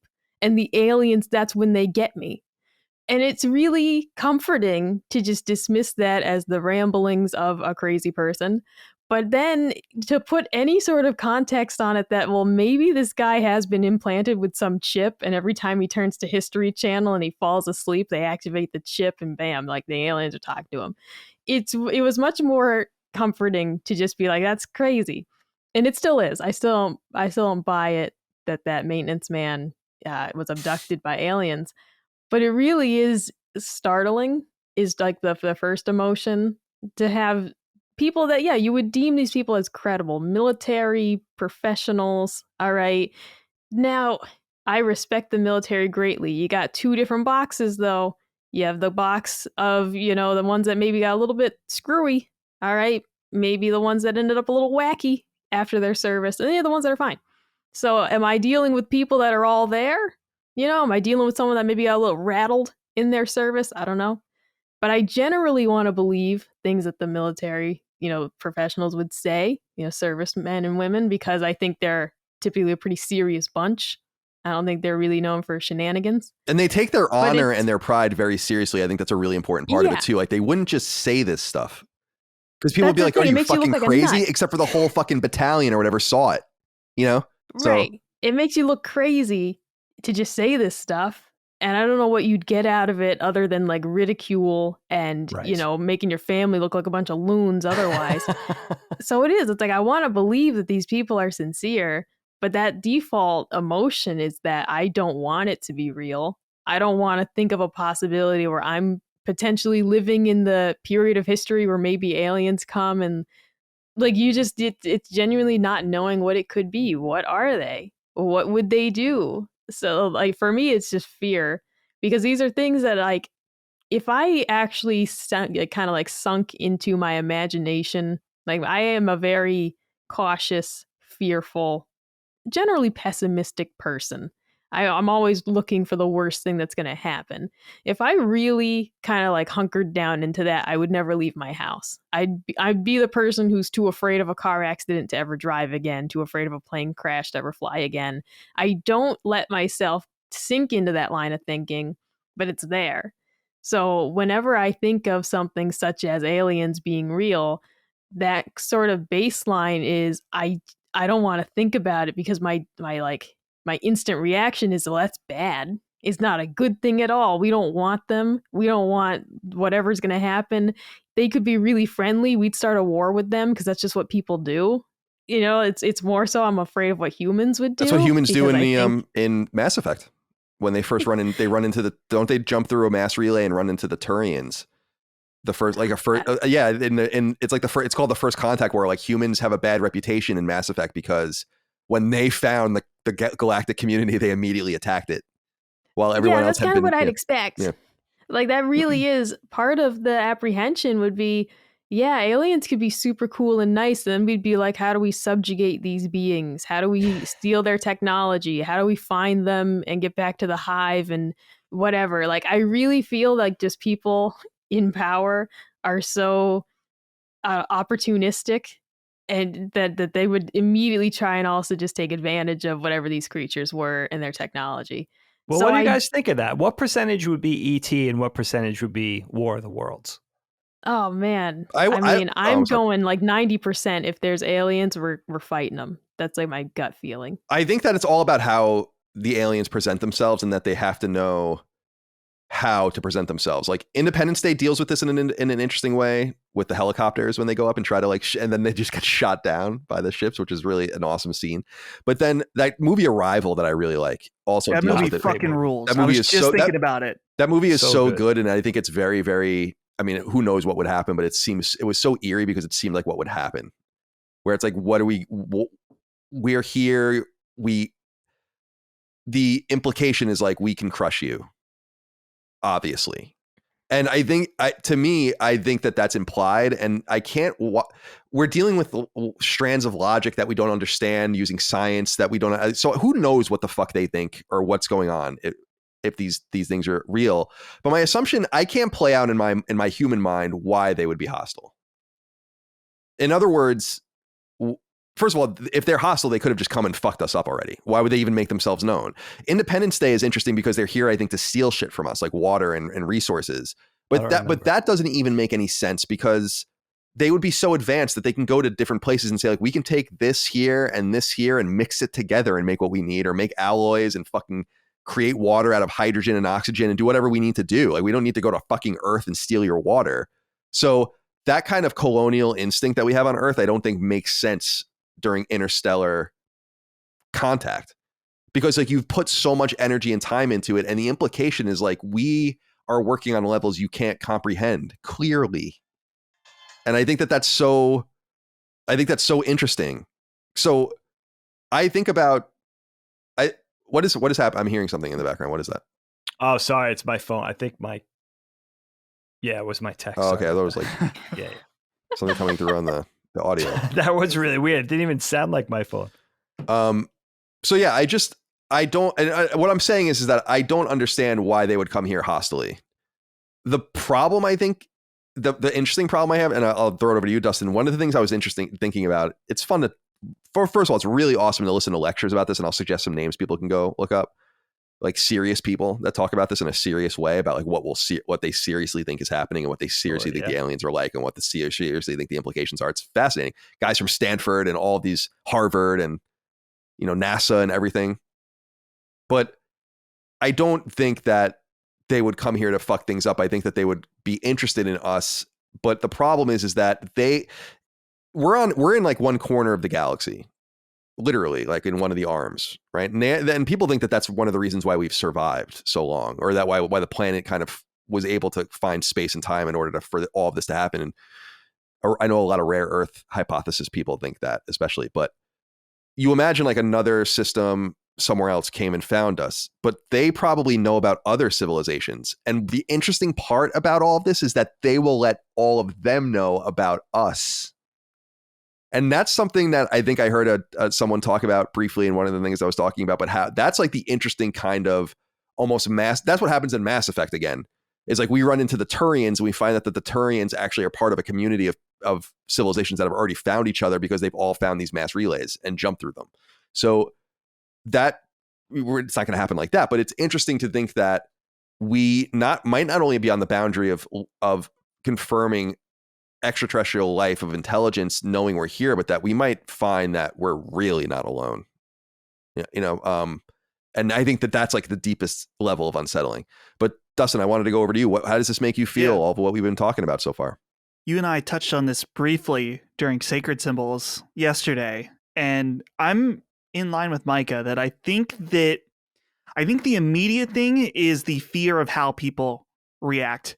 I think of almost not quite the same, but like the show The Leftovers, where there's, a cult that forms around it and people lose their fucking mind and governments don't know how to react. And like you said, this would be probably the biggest, if you want to call it a discovery in human history, that we're not alone. And I think that would cause quite a few things to break immediately.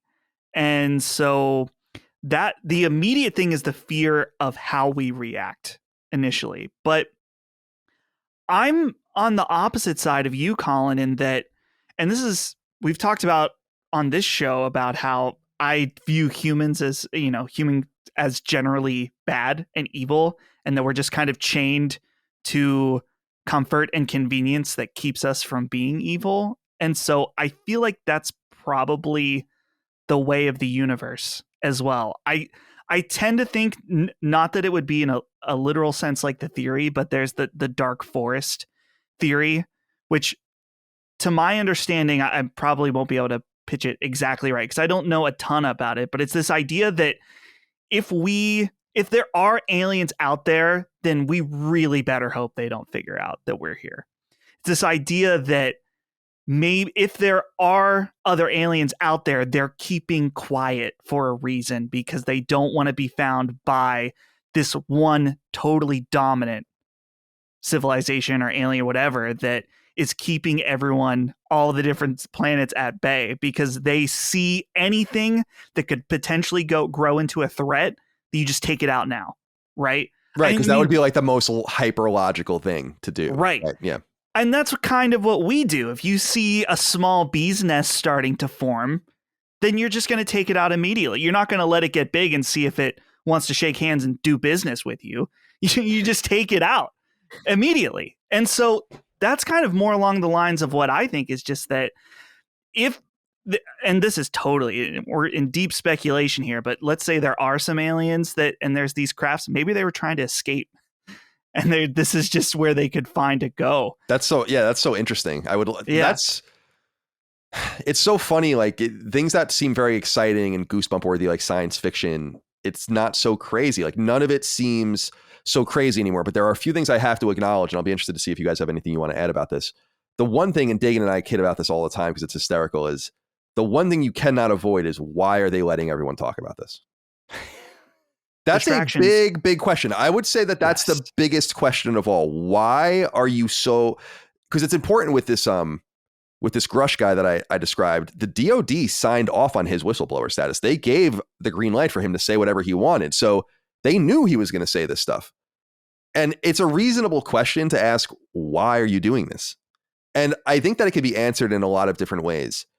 The biggest thing that because I think, and Dagan and I kid about this all the time, is like, what are you hiding? Like, what do you not want us to pay attention to? But that's kind of a stupid answer when you really think about it, because they have to assume that this is going to take hold and that people will be fascinated enough with it to keep it going in the public consciousness. But they don't really realize that for this to remain on fire and to become a big deal, they're going to have to show some proof.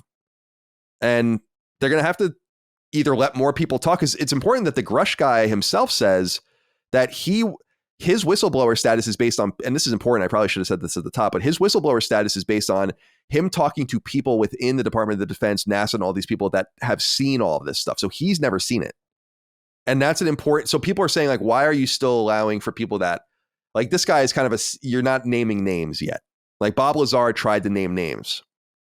And it reminds me, Dave, remember when people were like, oh, Bob Lazar was saying all this. People that don't know, but they should look up Bob Lazar, Lazar. In the 80s, he started claiming that he worked for a secret government installation that was working on alien spacecraft.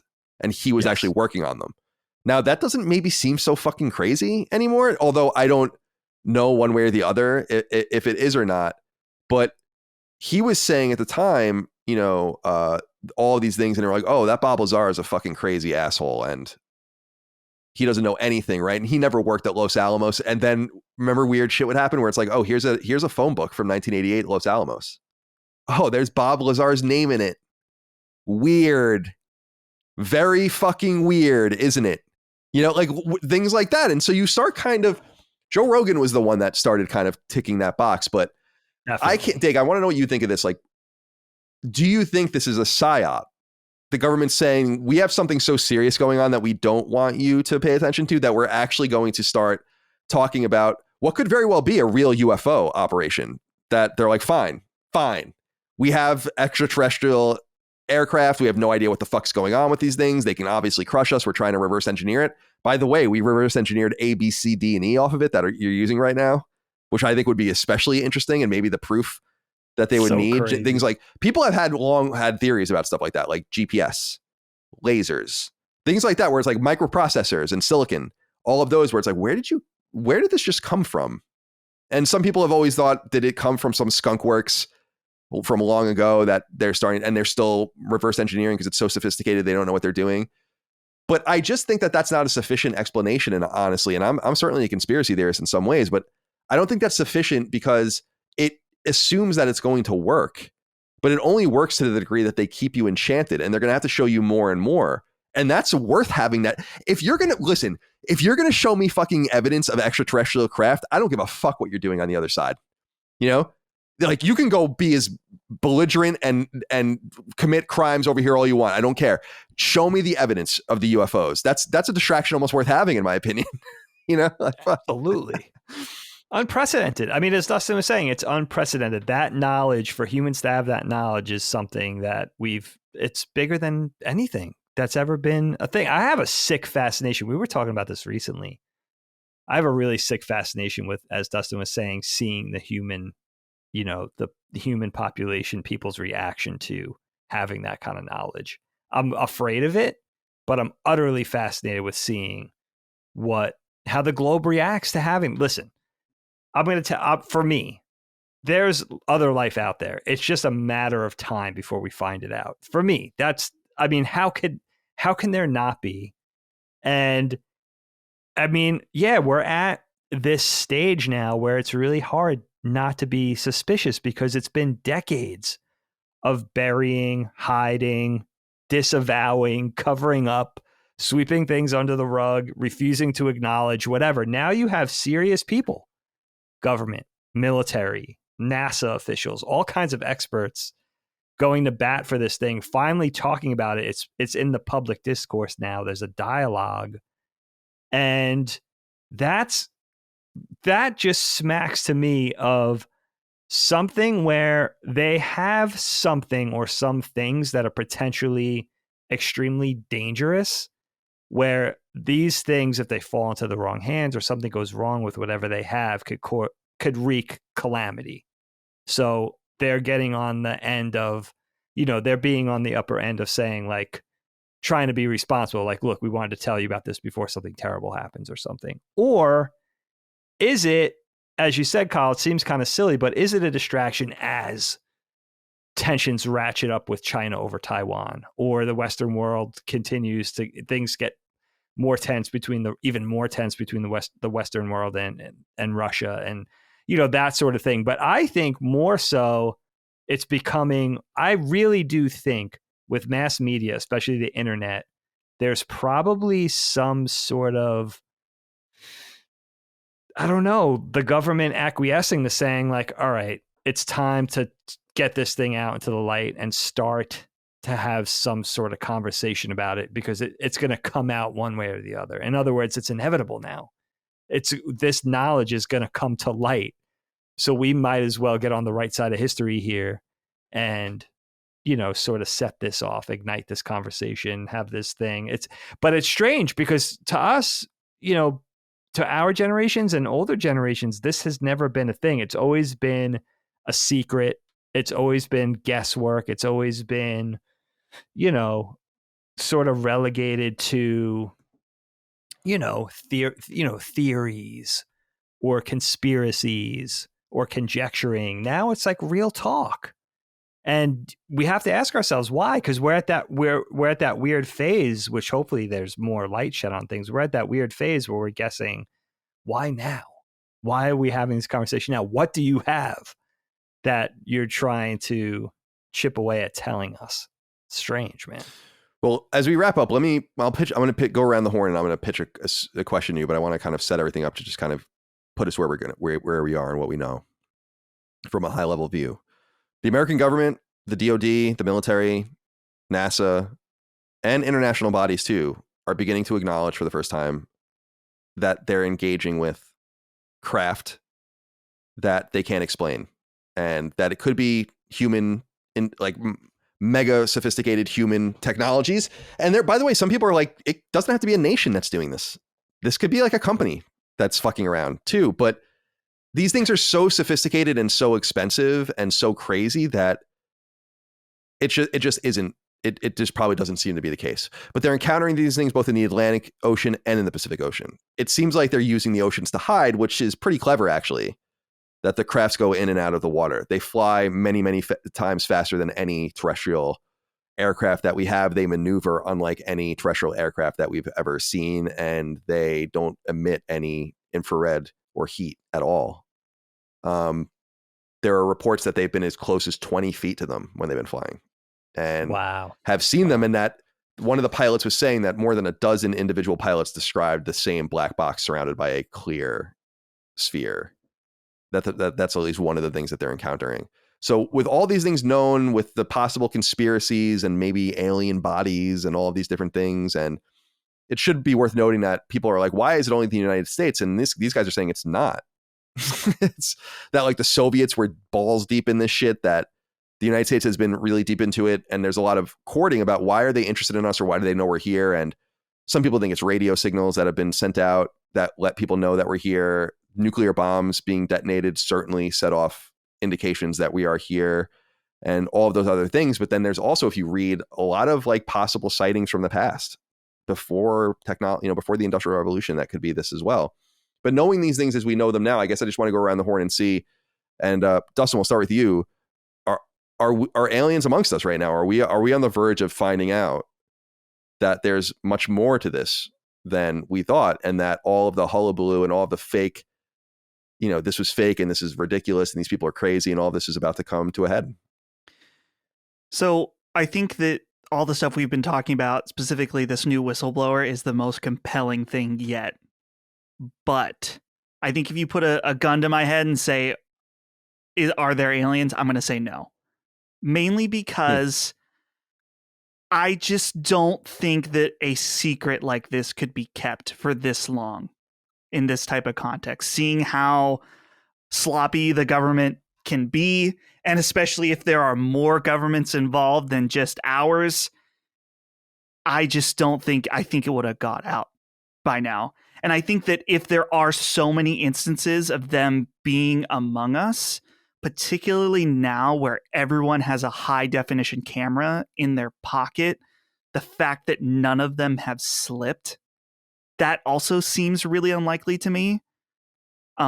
So those are my main reasons, but I don't want to discredit fully any of the other stuff too. It's very complicated. And that's the thing for me, is that the recent whistleblower is the first time that I've really sat and considered and contemplated, like, whoa, maybe this is happening. But I can't deny those other things that I just laid out as well. So I'm still going to say no as of right now. But what do you think it is the pilots are encountering? I'm curious. I don't know. I don't know if it's like that, because isn't it usually on radar where they see it firsthand? They know, like I've said, that the pilots have identified them like with their own eyes. They're usually very far away or going fast and all of that, but that they've been close up to these things as well. I mean, there has to be something. That's I think the only thing that we can't escape right now, is that it's something that we don't understand. And by the way, we better hope it's not China, because I mean, they're about to take over the entire planet. If that's Chinese technology, that we have nothing for that. I don't know why they would keep that secret. I would make that a no as soon as possible. Yeah. So maybe their big weather balloon was a big distraction a few months ago. Yeah, it could be. I think for it to not be aliens, which is a reasonable answer, it has to be something else. Yeah.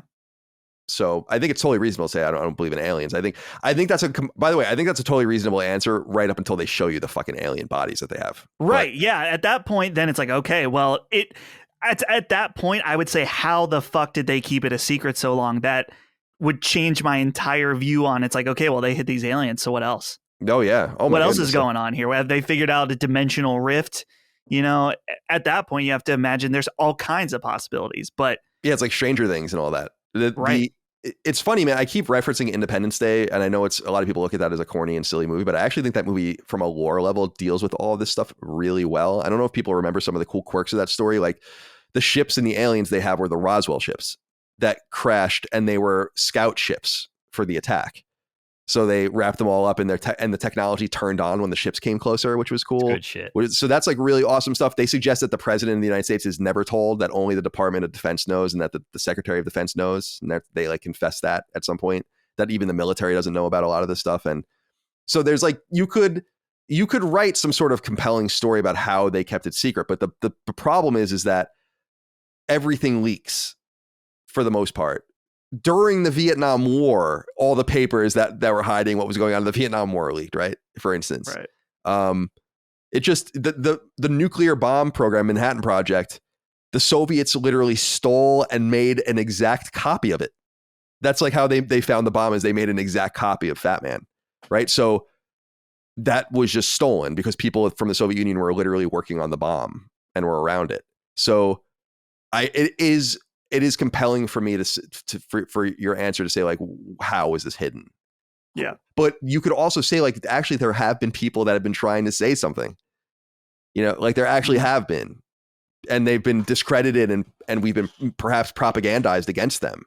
Going all the way back, people even, I mean, the Roswell crash is one thing. I don't know what was really going on there, but people even look at, there's that newspaper that, and Joe Rogan recently talked about it, but there's a newspaper from that area in New Mexico that literally ran a story and pictures and all this shit of all the craft or whatever. I don't know if you guys have ever seen that. And everyone's like, that was a time before the government could squash it and shut it down. And then they just discredited it immediately, and discredited the guy, discredited the newspaper and all of that. Who knows if it's real or not? It's not like that. Remember that show Alien Autopsy on Fox? Oh my God, that was awesome. I loved it. I was like, oh my God, is this real? Micah, have we been visited by aliens? Are we about to find out that they're real?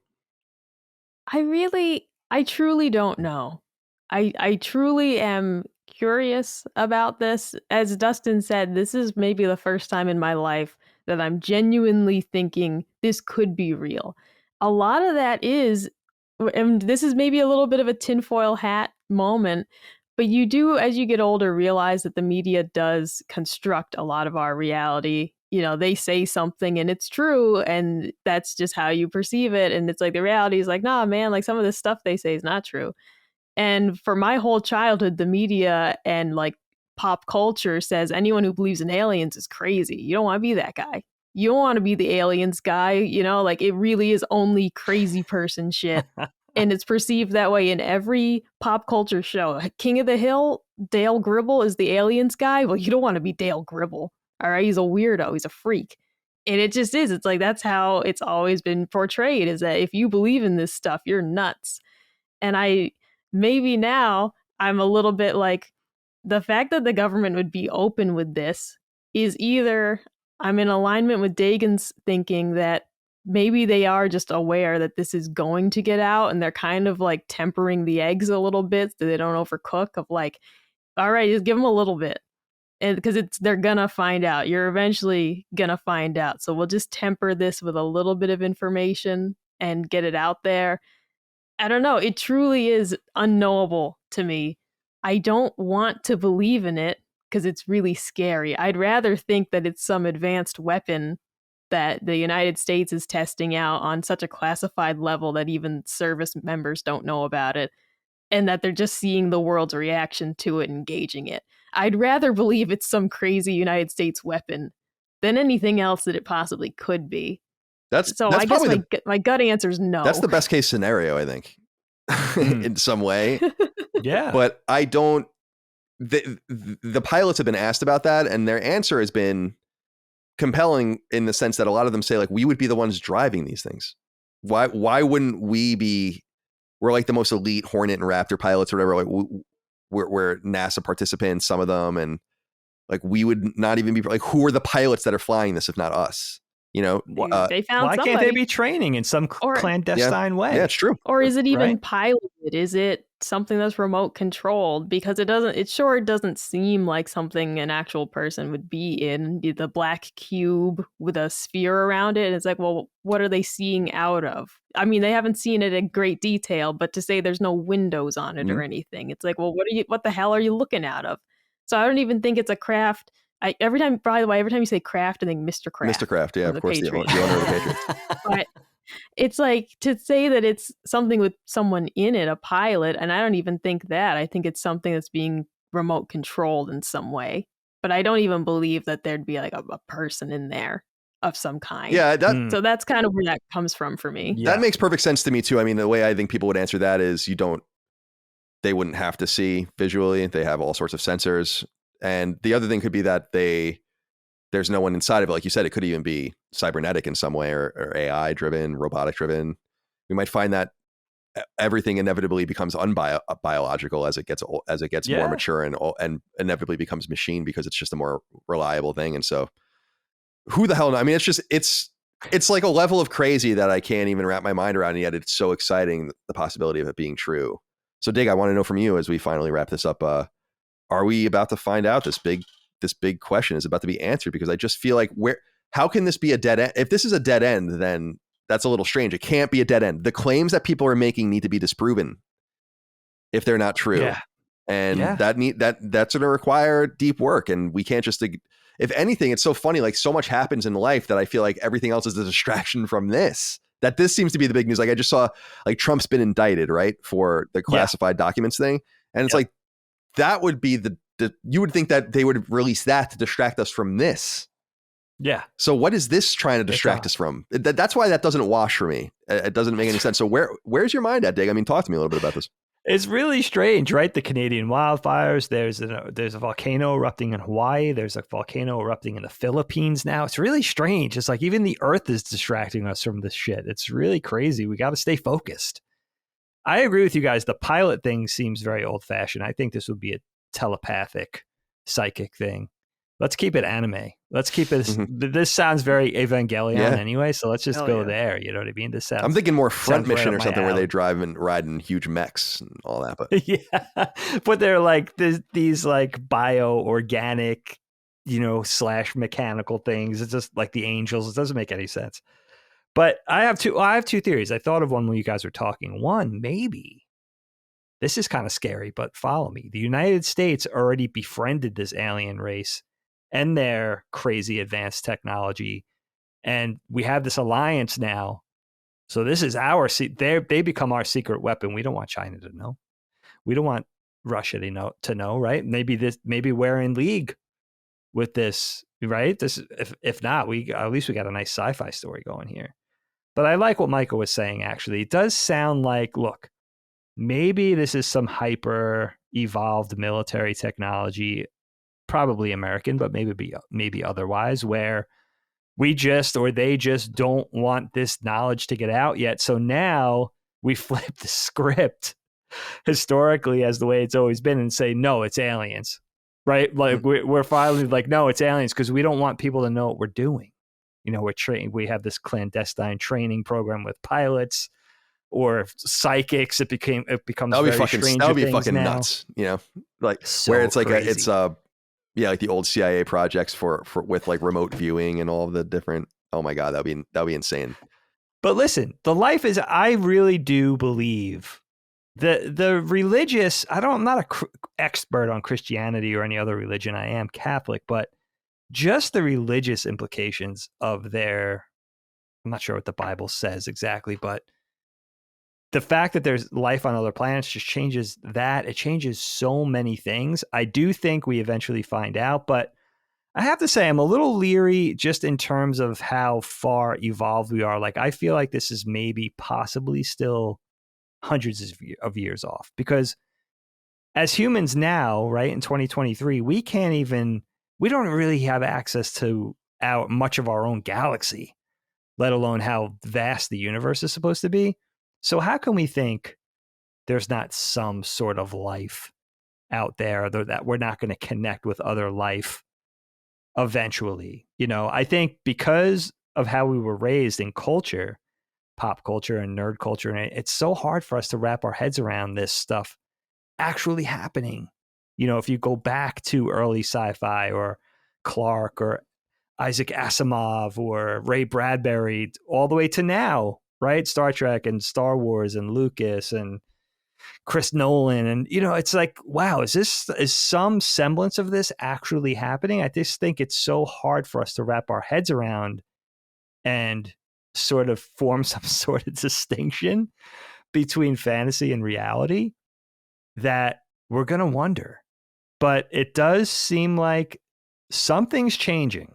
And whether that's because military technology has reached a certain point and there's some sort of distraction at play, or they actually have access to something, I don't know. I would really worry about revealing this to humankind, though, because I really don't think we're ready for this type of knowledge. I don't know when we would be ready, but think about that news actually coming to fruition. What could you even compare that to that happened over the course of humankind? What could you even compare that one thing to? I'm not talking about the Industrial Revolution or these periods, these eras with growth, slow but sure growth. I'm talking about just the impact of maybe the atomic bomb was the last thing. Well, that's why so many people think that that's what draws them to us, because that's basically the power. That's the power signature of understanding physics at a level where you can start being part of a community or start doing damage or whatever, Sure. Start extinguishing yourselves. Some people suggest that civilizations pay attention to us passively, knowing we have atomic power just to see what happens, because their own theories say like, this is like a teetering edge. This can go one way or the other. Let's see what happens, but we, the funny thing is we can't help but look at it through human eyes, human logic, human brain. These things could not even be carbon based. They could be silicon based or something else entirely. They can breathe entirely different air if they breathe at all. They might not even have eyes or mouths, ears. We don't. That's what was, and we brought it up, Dustin, before, as Arrival. That's what's so good about Arrival, because it's about something that we never consider, which is how would we communicate with them? Yep. Because we don't have, and it was an amazing film. It was Beautiful. really, really well done. And like, why are they here? And how would you figure out, like, how would you use your own linguistic experts to figure out how to speak to them? And that thing alone stops you from communicating, which is so amazing. And Carl Sagan's Contact deals with that a little bit as well, when they embed a bunch of data into like images that they embed it all in a video of Hitler. I don't know if you guys remember that, which is what's funny, because that's the first thing that they receive. That's like beamed out to them. They receive this Hitler speech from the Berlin Olympics, the aliens do, and they don't know, they don't have a value judgment of it. They don't know what it is. So they embed it with math and then beam it back. So when they receive it, we're getting a video of Hitler, and we're like, what the in the book, they're like, what the fuck? What the fuck are they doing? And then, I love what you're saying about limited context, though. We have such a limited understanding. We're judging it, like you said, from a very human, limited perspective. I love what you said about nuclear bombs, too. Can you imagine they find out we have, atomic bombs, nuclear weapons, and they look at it like, oh, Jim, remember that? Like, it's like gunpowder to them, or the bow and arrow. It's like, remember when we invented that hundreds and hundreds of years ago? Like, they're so far evolved past that, but we're hitting those same evolutional strides, but it's just old school for them. But we're the next best thing, even though they're so much more far advanced. We're writing a lot of good science fiction. No, totally. And Mass Effect deals with that too, about how the Krogans discover nuclear power and immediately use it to fuck themselves up. Like, they're one of the civilizations that uses it almost immediately and fucks themselves up, like the thing that they warn humans about. So yeah, there's a bunch of good sci-fi embedded in here. But my whole theory is this, that I think I'm really compelled by the evidence, and I'm really compelled by the people talking about this stuff. The thing that makes me wary is the fact that space and time are so distant and so vast, that there is a prevailing theory that contact between civilizations wouldn't really be common, because like, we're so far away from each other, man. Like, traveling across these interstellar distances, not to mention intergalactic distances, which probably does not happen, but or would be like so sophisticated, would blow our minds how that would even be done. But even interstellar travel, people assume is so difficult that a lot of societies or civilizations just don't even bother. Or, like I said, they send out probes and do all these things automatically so they don't have to do it themselves. And that's the thing I always think about, is just distance. And then I think about time, because we are also working on our own clock, but that's nonsense. Because, and again, I keep going back to Mass Effect, but one of the cool things about Mass Effect is that you discover that all of these things happen for these different societies during random ass years in human history, when nothing, it's like, oh, the Turians and the Krogans found each other in 850 or whatever. Like, you were literally fighting crusades and they were up here doing all this kind of stuff. We have to understand that that's actually should be extrapolated very seriously. The universe is 13 billion years old. Our star system is 5 billion years old, with probably another 5 billion years to go. Things have come and gone many times in the past. And the big thing we have to assume is that we're going to encounter people at the right time. That's everything. We are only looking for, I mean, think about it. 13 billion years, and only for the last 50 or 60 have we even been looking. There's all of this space, but time is the big thing. There could have been people at Sirius, one of the stars closest to us, and they could have been fucking pounding signals out for thousands of years, and then they stopped in 1850. And we missed it. And that's the end of that. Yeah, that is so interesting. You know? So that's the thing that stops me from believing that it could be aliens. It's not, the evidence they're showing you is begging you to believe it. My mind is saying this suggests a crowded galaxy. And if this is true, I think we need to steel ourselves as humans over hundreds of years of time to realize that we don't know very much, or that there's a whole lot going on around here that we quite don't understand. And it would make sense that nuclear power specifically would draw us to that, or them to us, because the reality is that all of the star systems run on nuclear furnaces. Like that's a fact that we all understand how it works. We all discover it. And that could be the ultimate discovery where they're like, now it's time. Or now we're interested. Now we want to pay attention.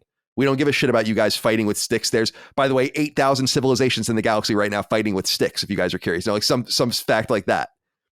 You know, so we could be on the precipice of big things, but as a big wonderer and thinker of this stuff, I'm just trying to reserve my excitement and interest in it. And I do agree, Dave, that the thing that will fall apart quickest is religion.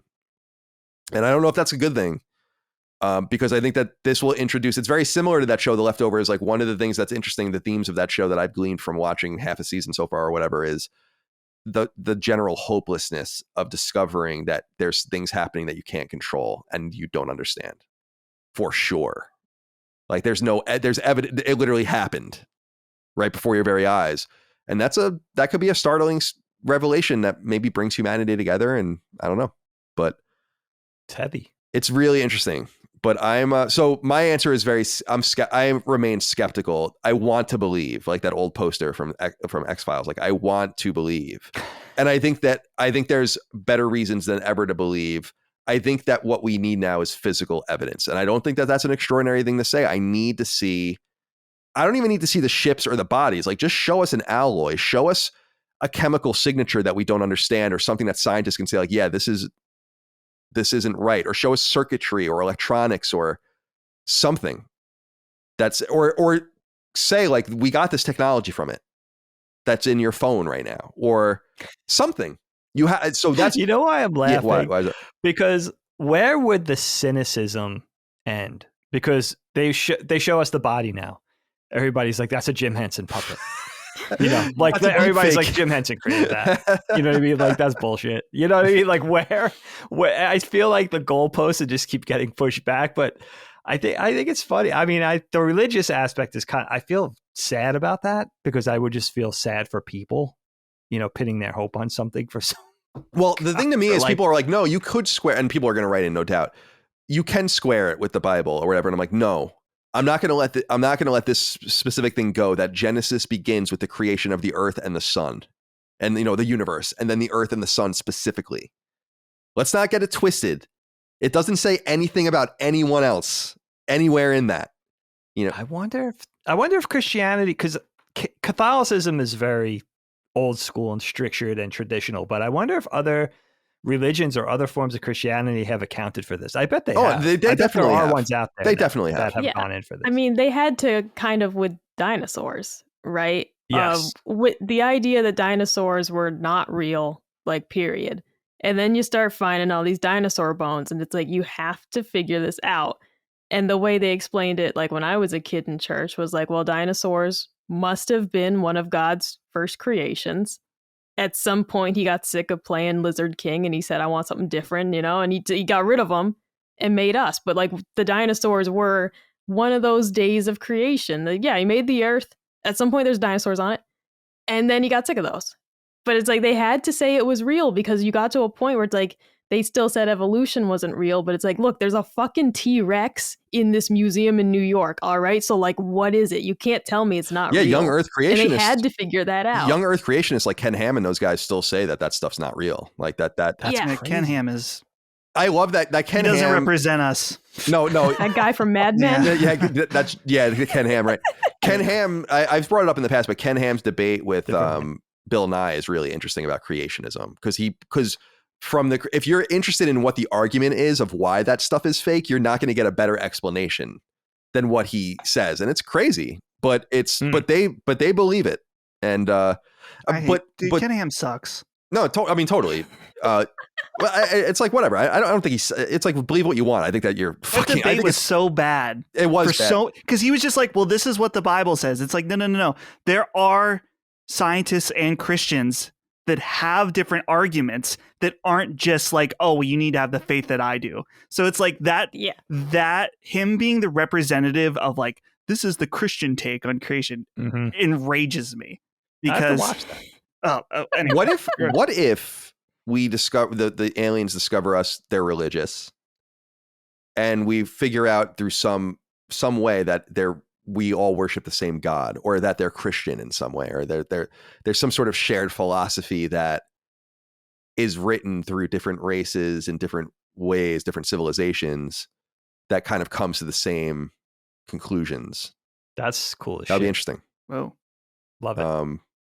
Yeah, it would be really, really interesting because that would be interesting is to meet a religious alien civilization because that would really give you a start to be like, whoa, what, like we never consider what if their God's the real God?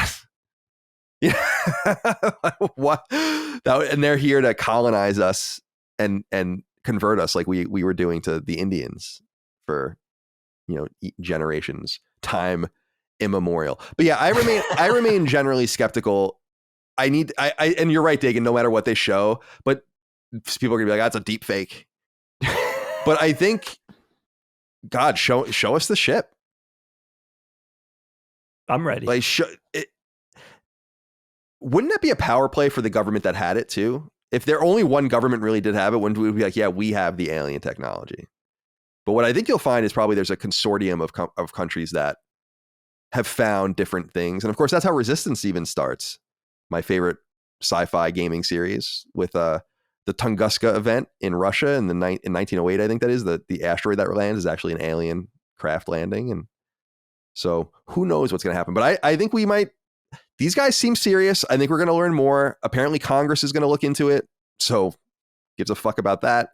But I think I'm taken aback by the seriousness of the people and the credentials of the people that are saying this. These aren't just randos.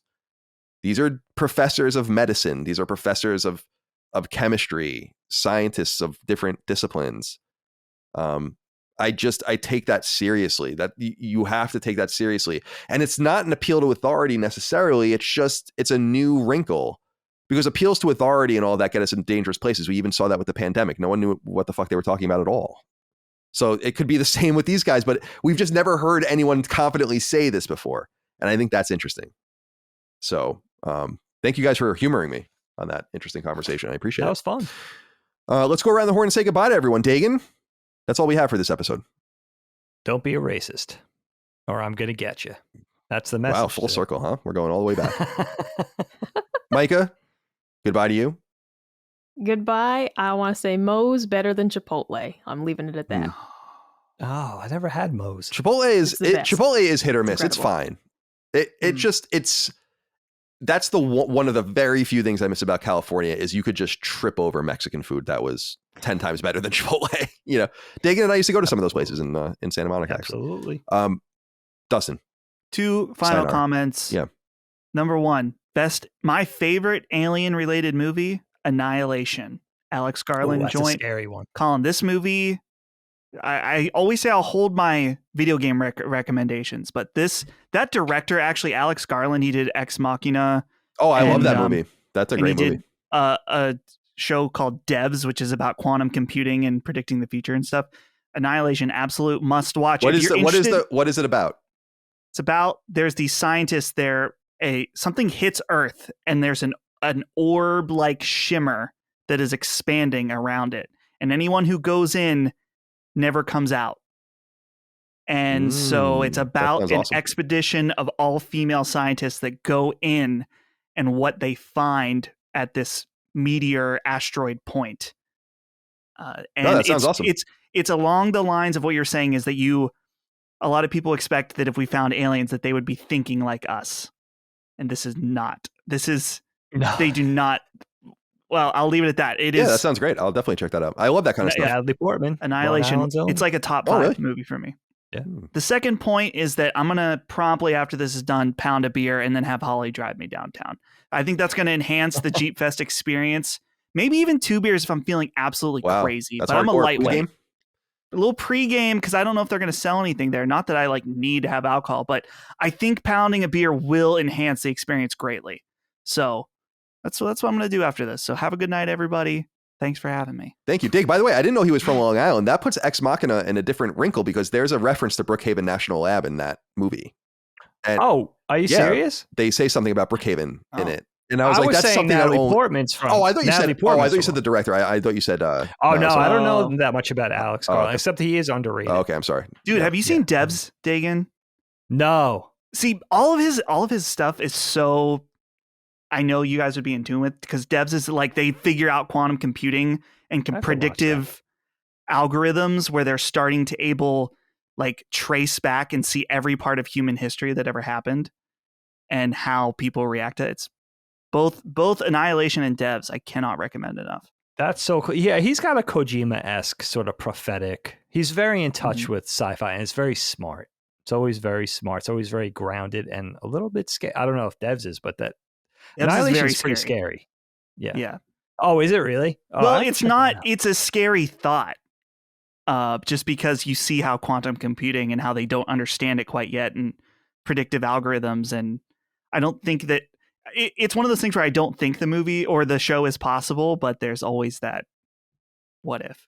Very interesting. Yeah, good stuff. I love sci-fi. Creepy sci-fi is the best. Yeah. And Black Mirror's coming back really soon, which is that's cool. mega exciting for the first time in years. So we'll have more creepy sci-fi before very long, but it's not going to get any creepier than Metalhead. That's the best episode in my opinion. All right. Yeah.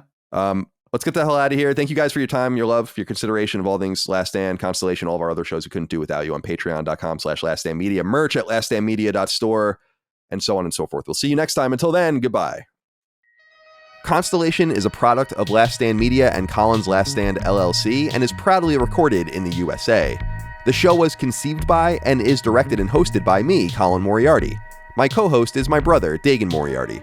The show is produced by Last Stand's executive producer, Dustin Furman, and is edited by associate producer, Ben Smith. All Last Stand theme music is by Ramon Narvaez, and all of our graphics and logos are by Dagan Moriarty. As you know, all of Last Stand Media's podcasts, including Constellation, are fan-funded on Patreon at patreon.com/laststandmedia. The following names are at the producer level on Patreon, our highest support tier, and we're infinitely grateful for your thoughtful and kind contributions to our independent endeavor.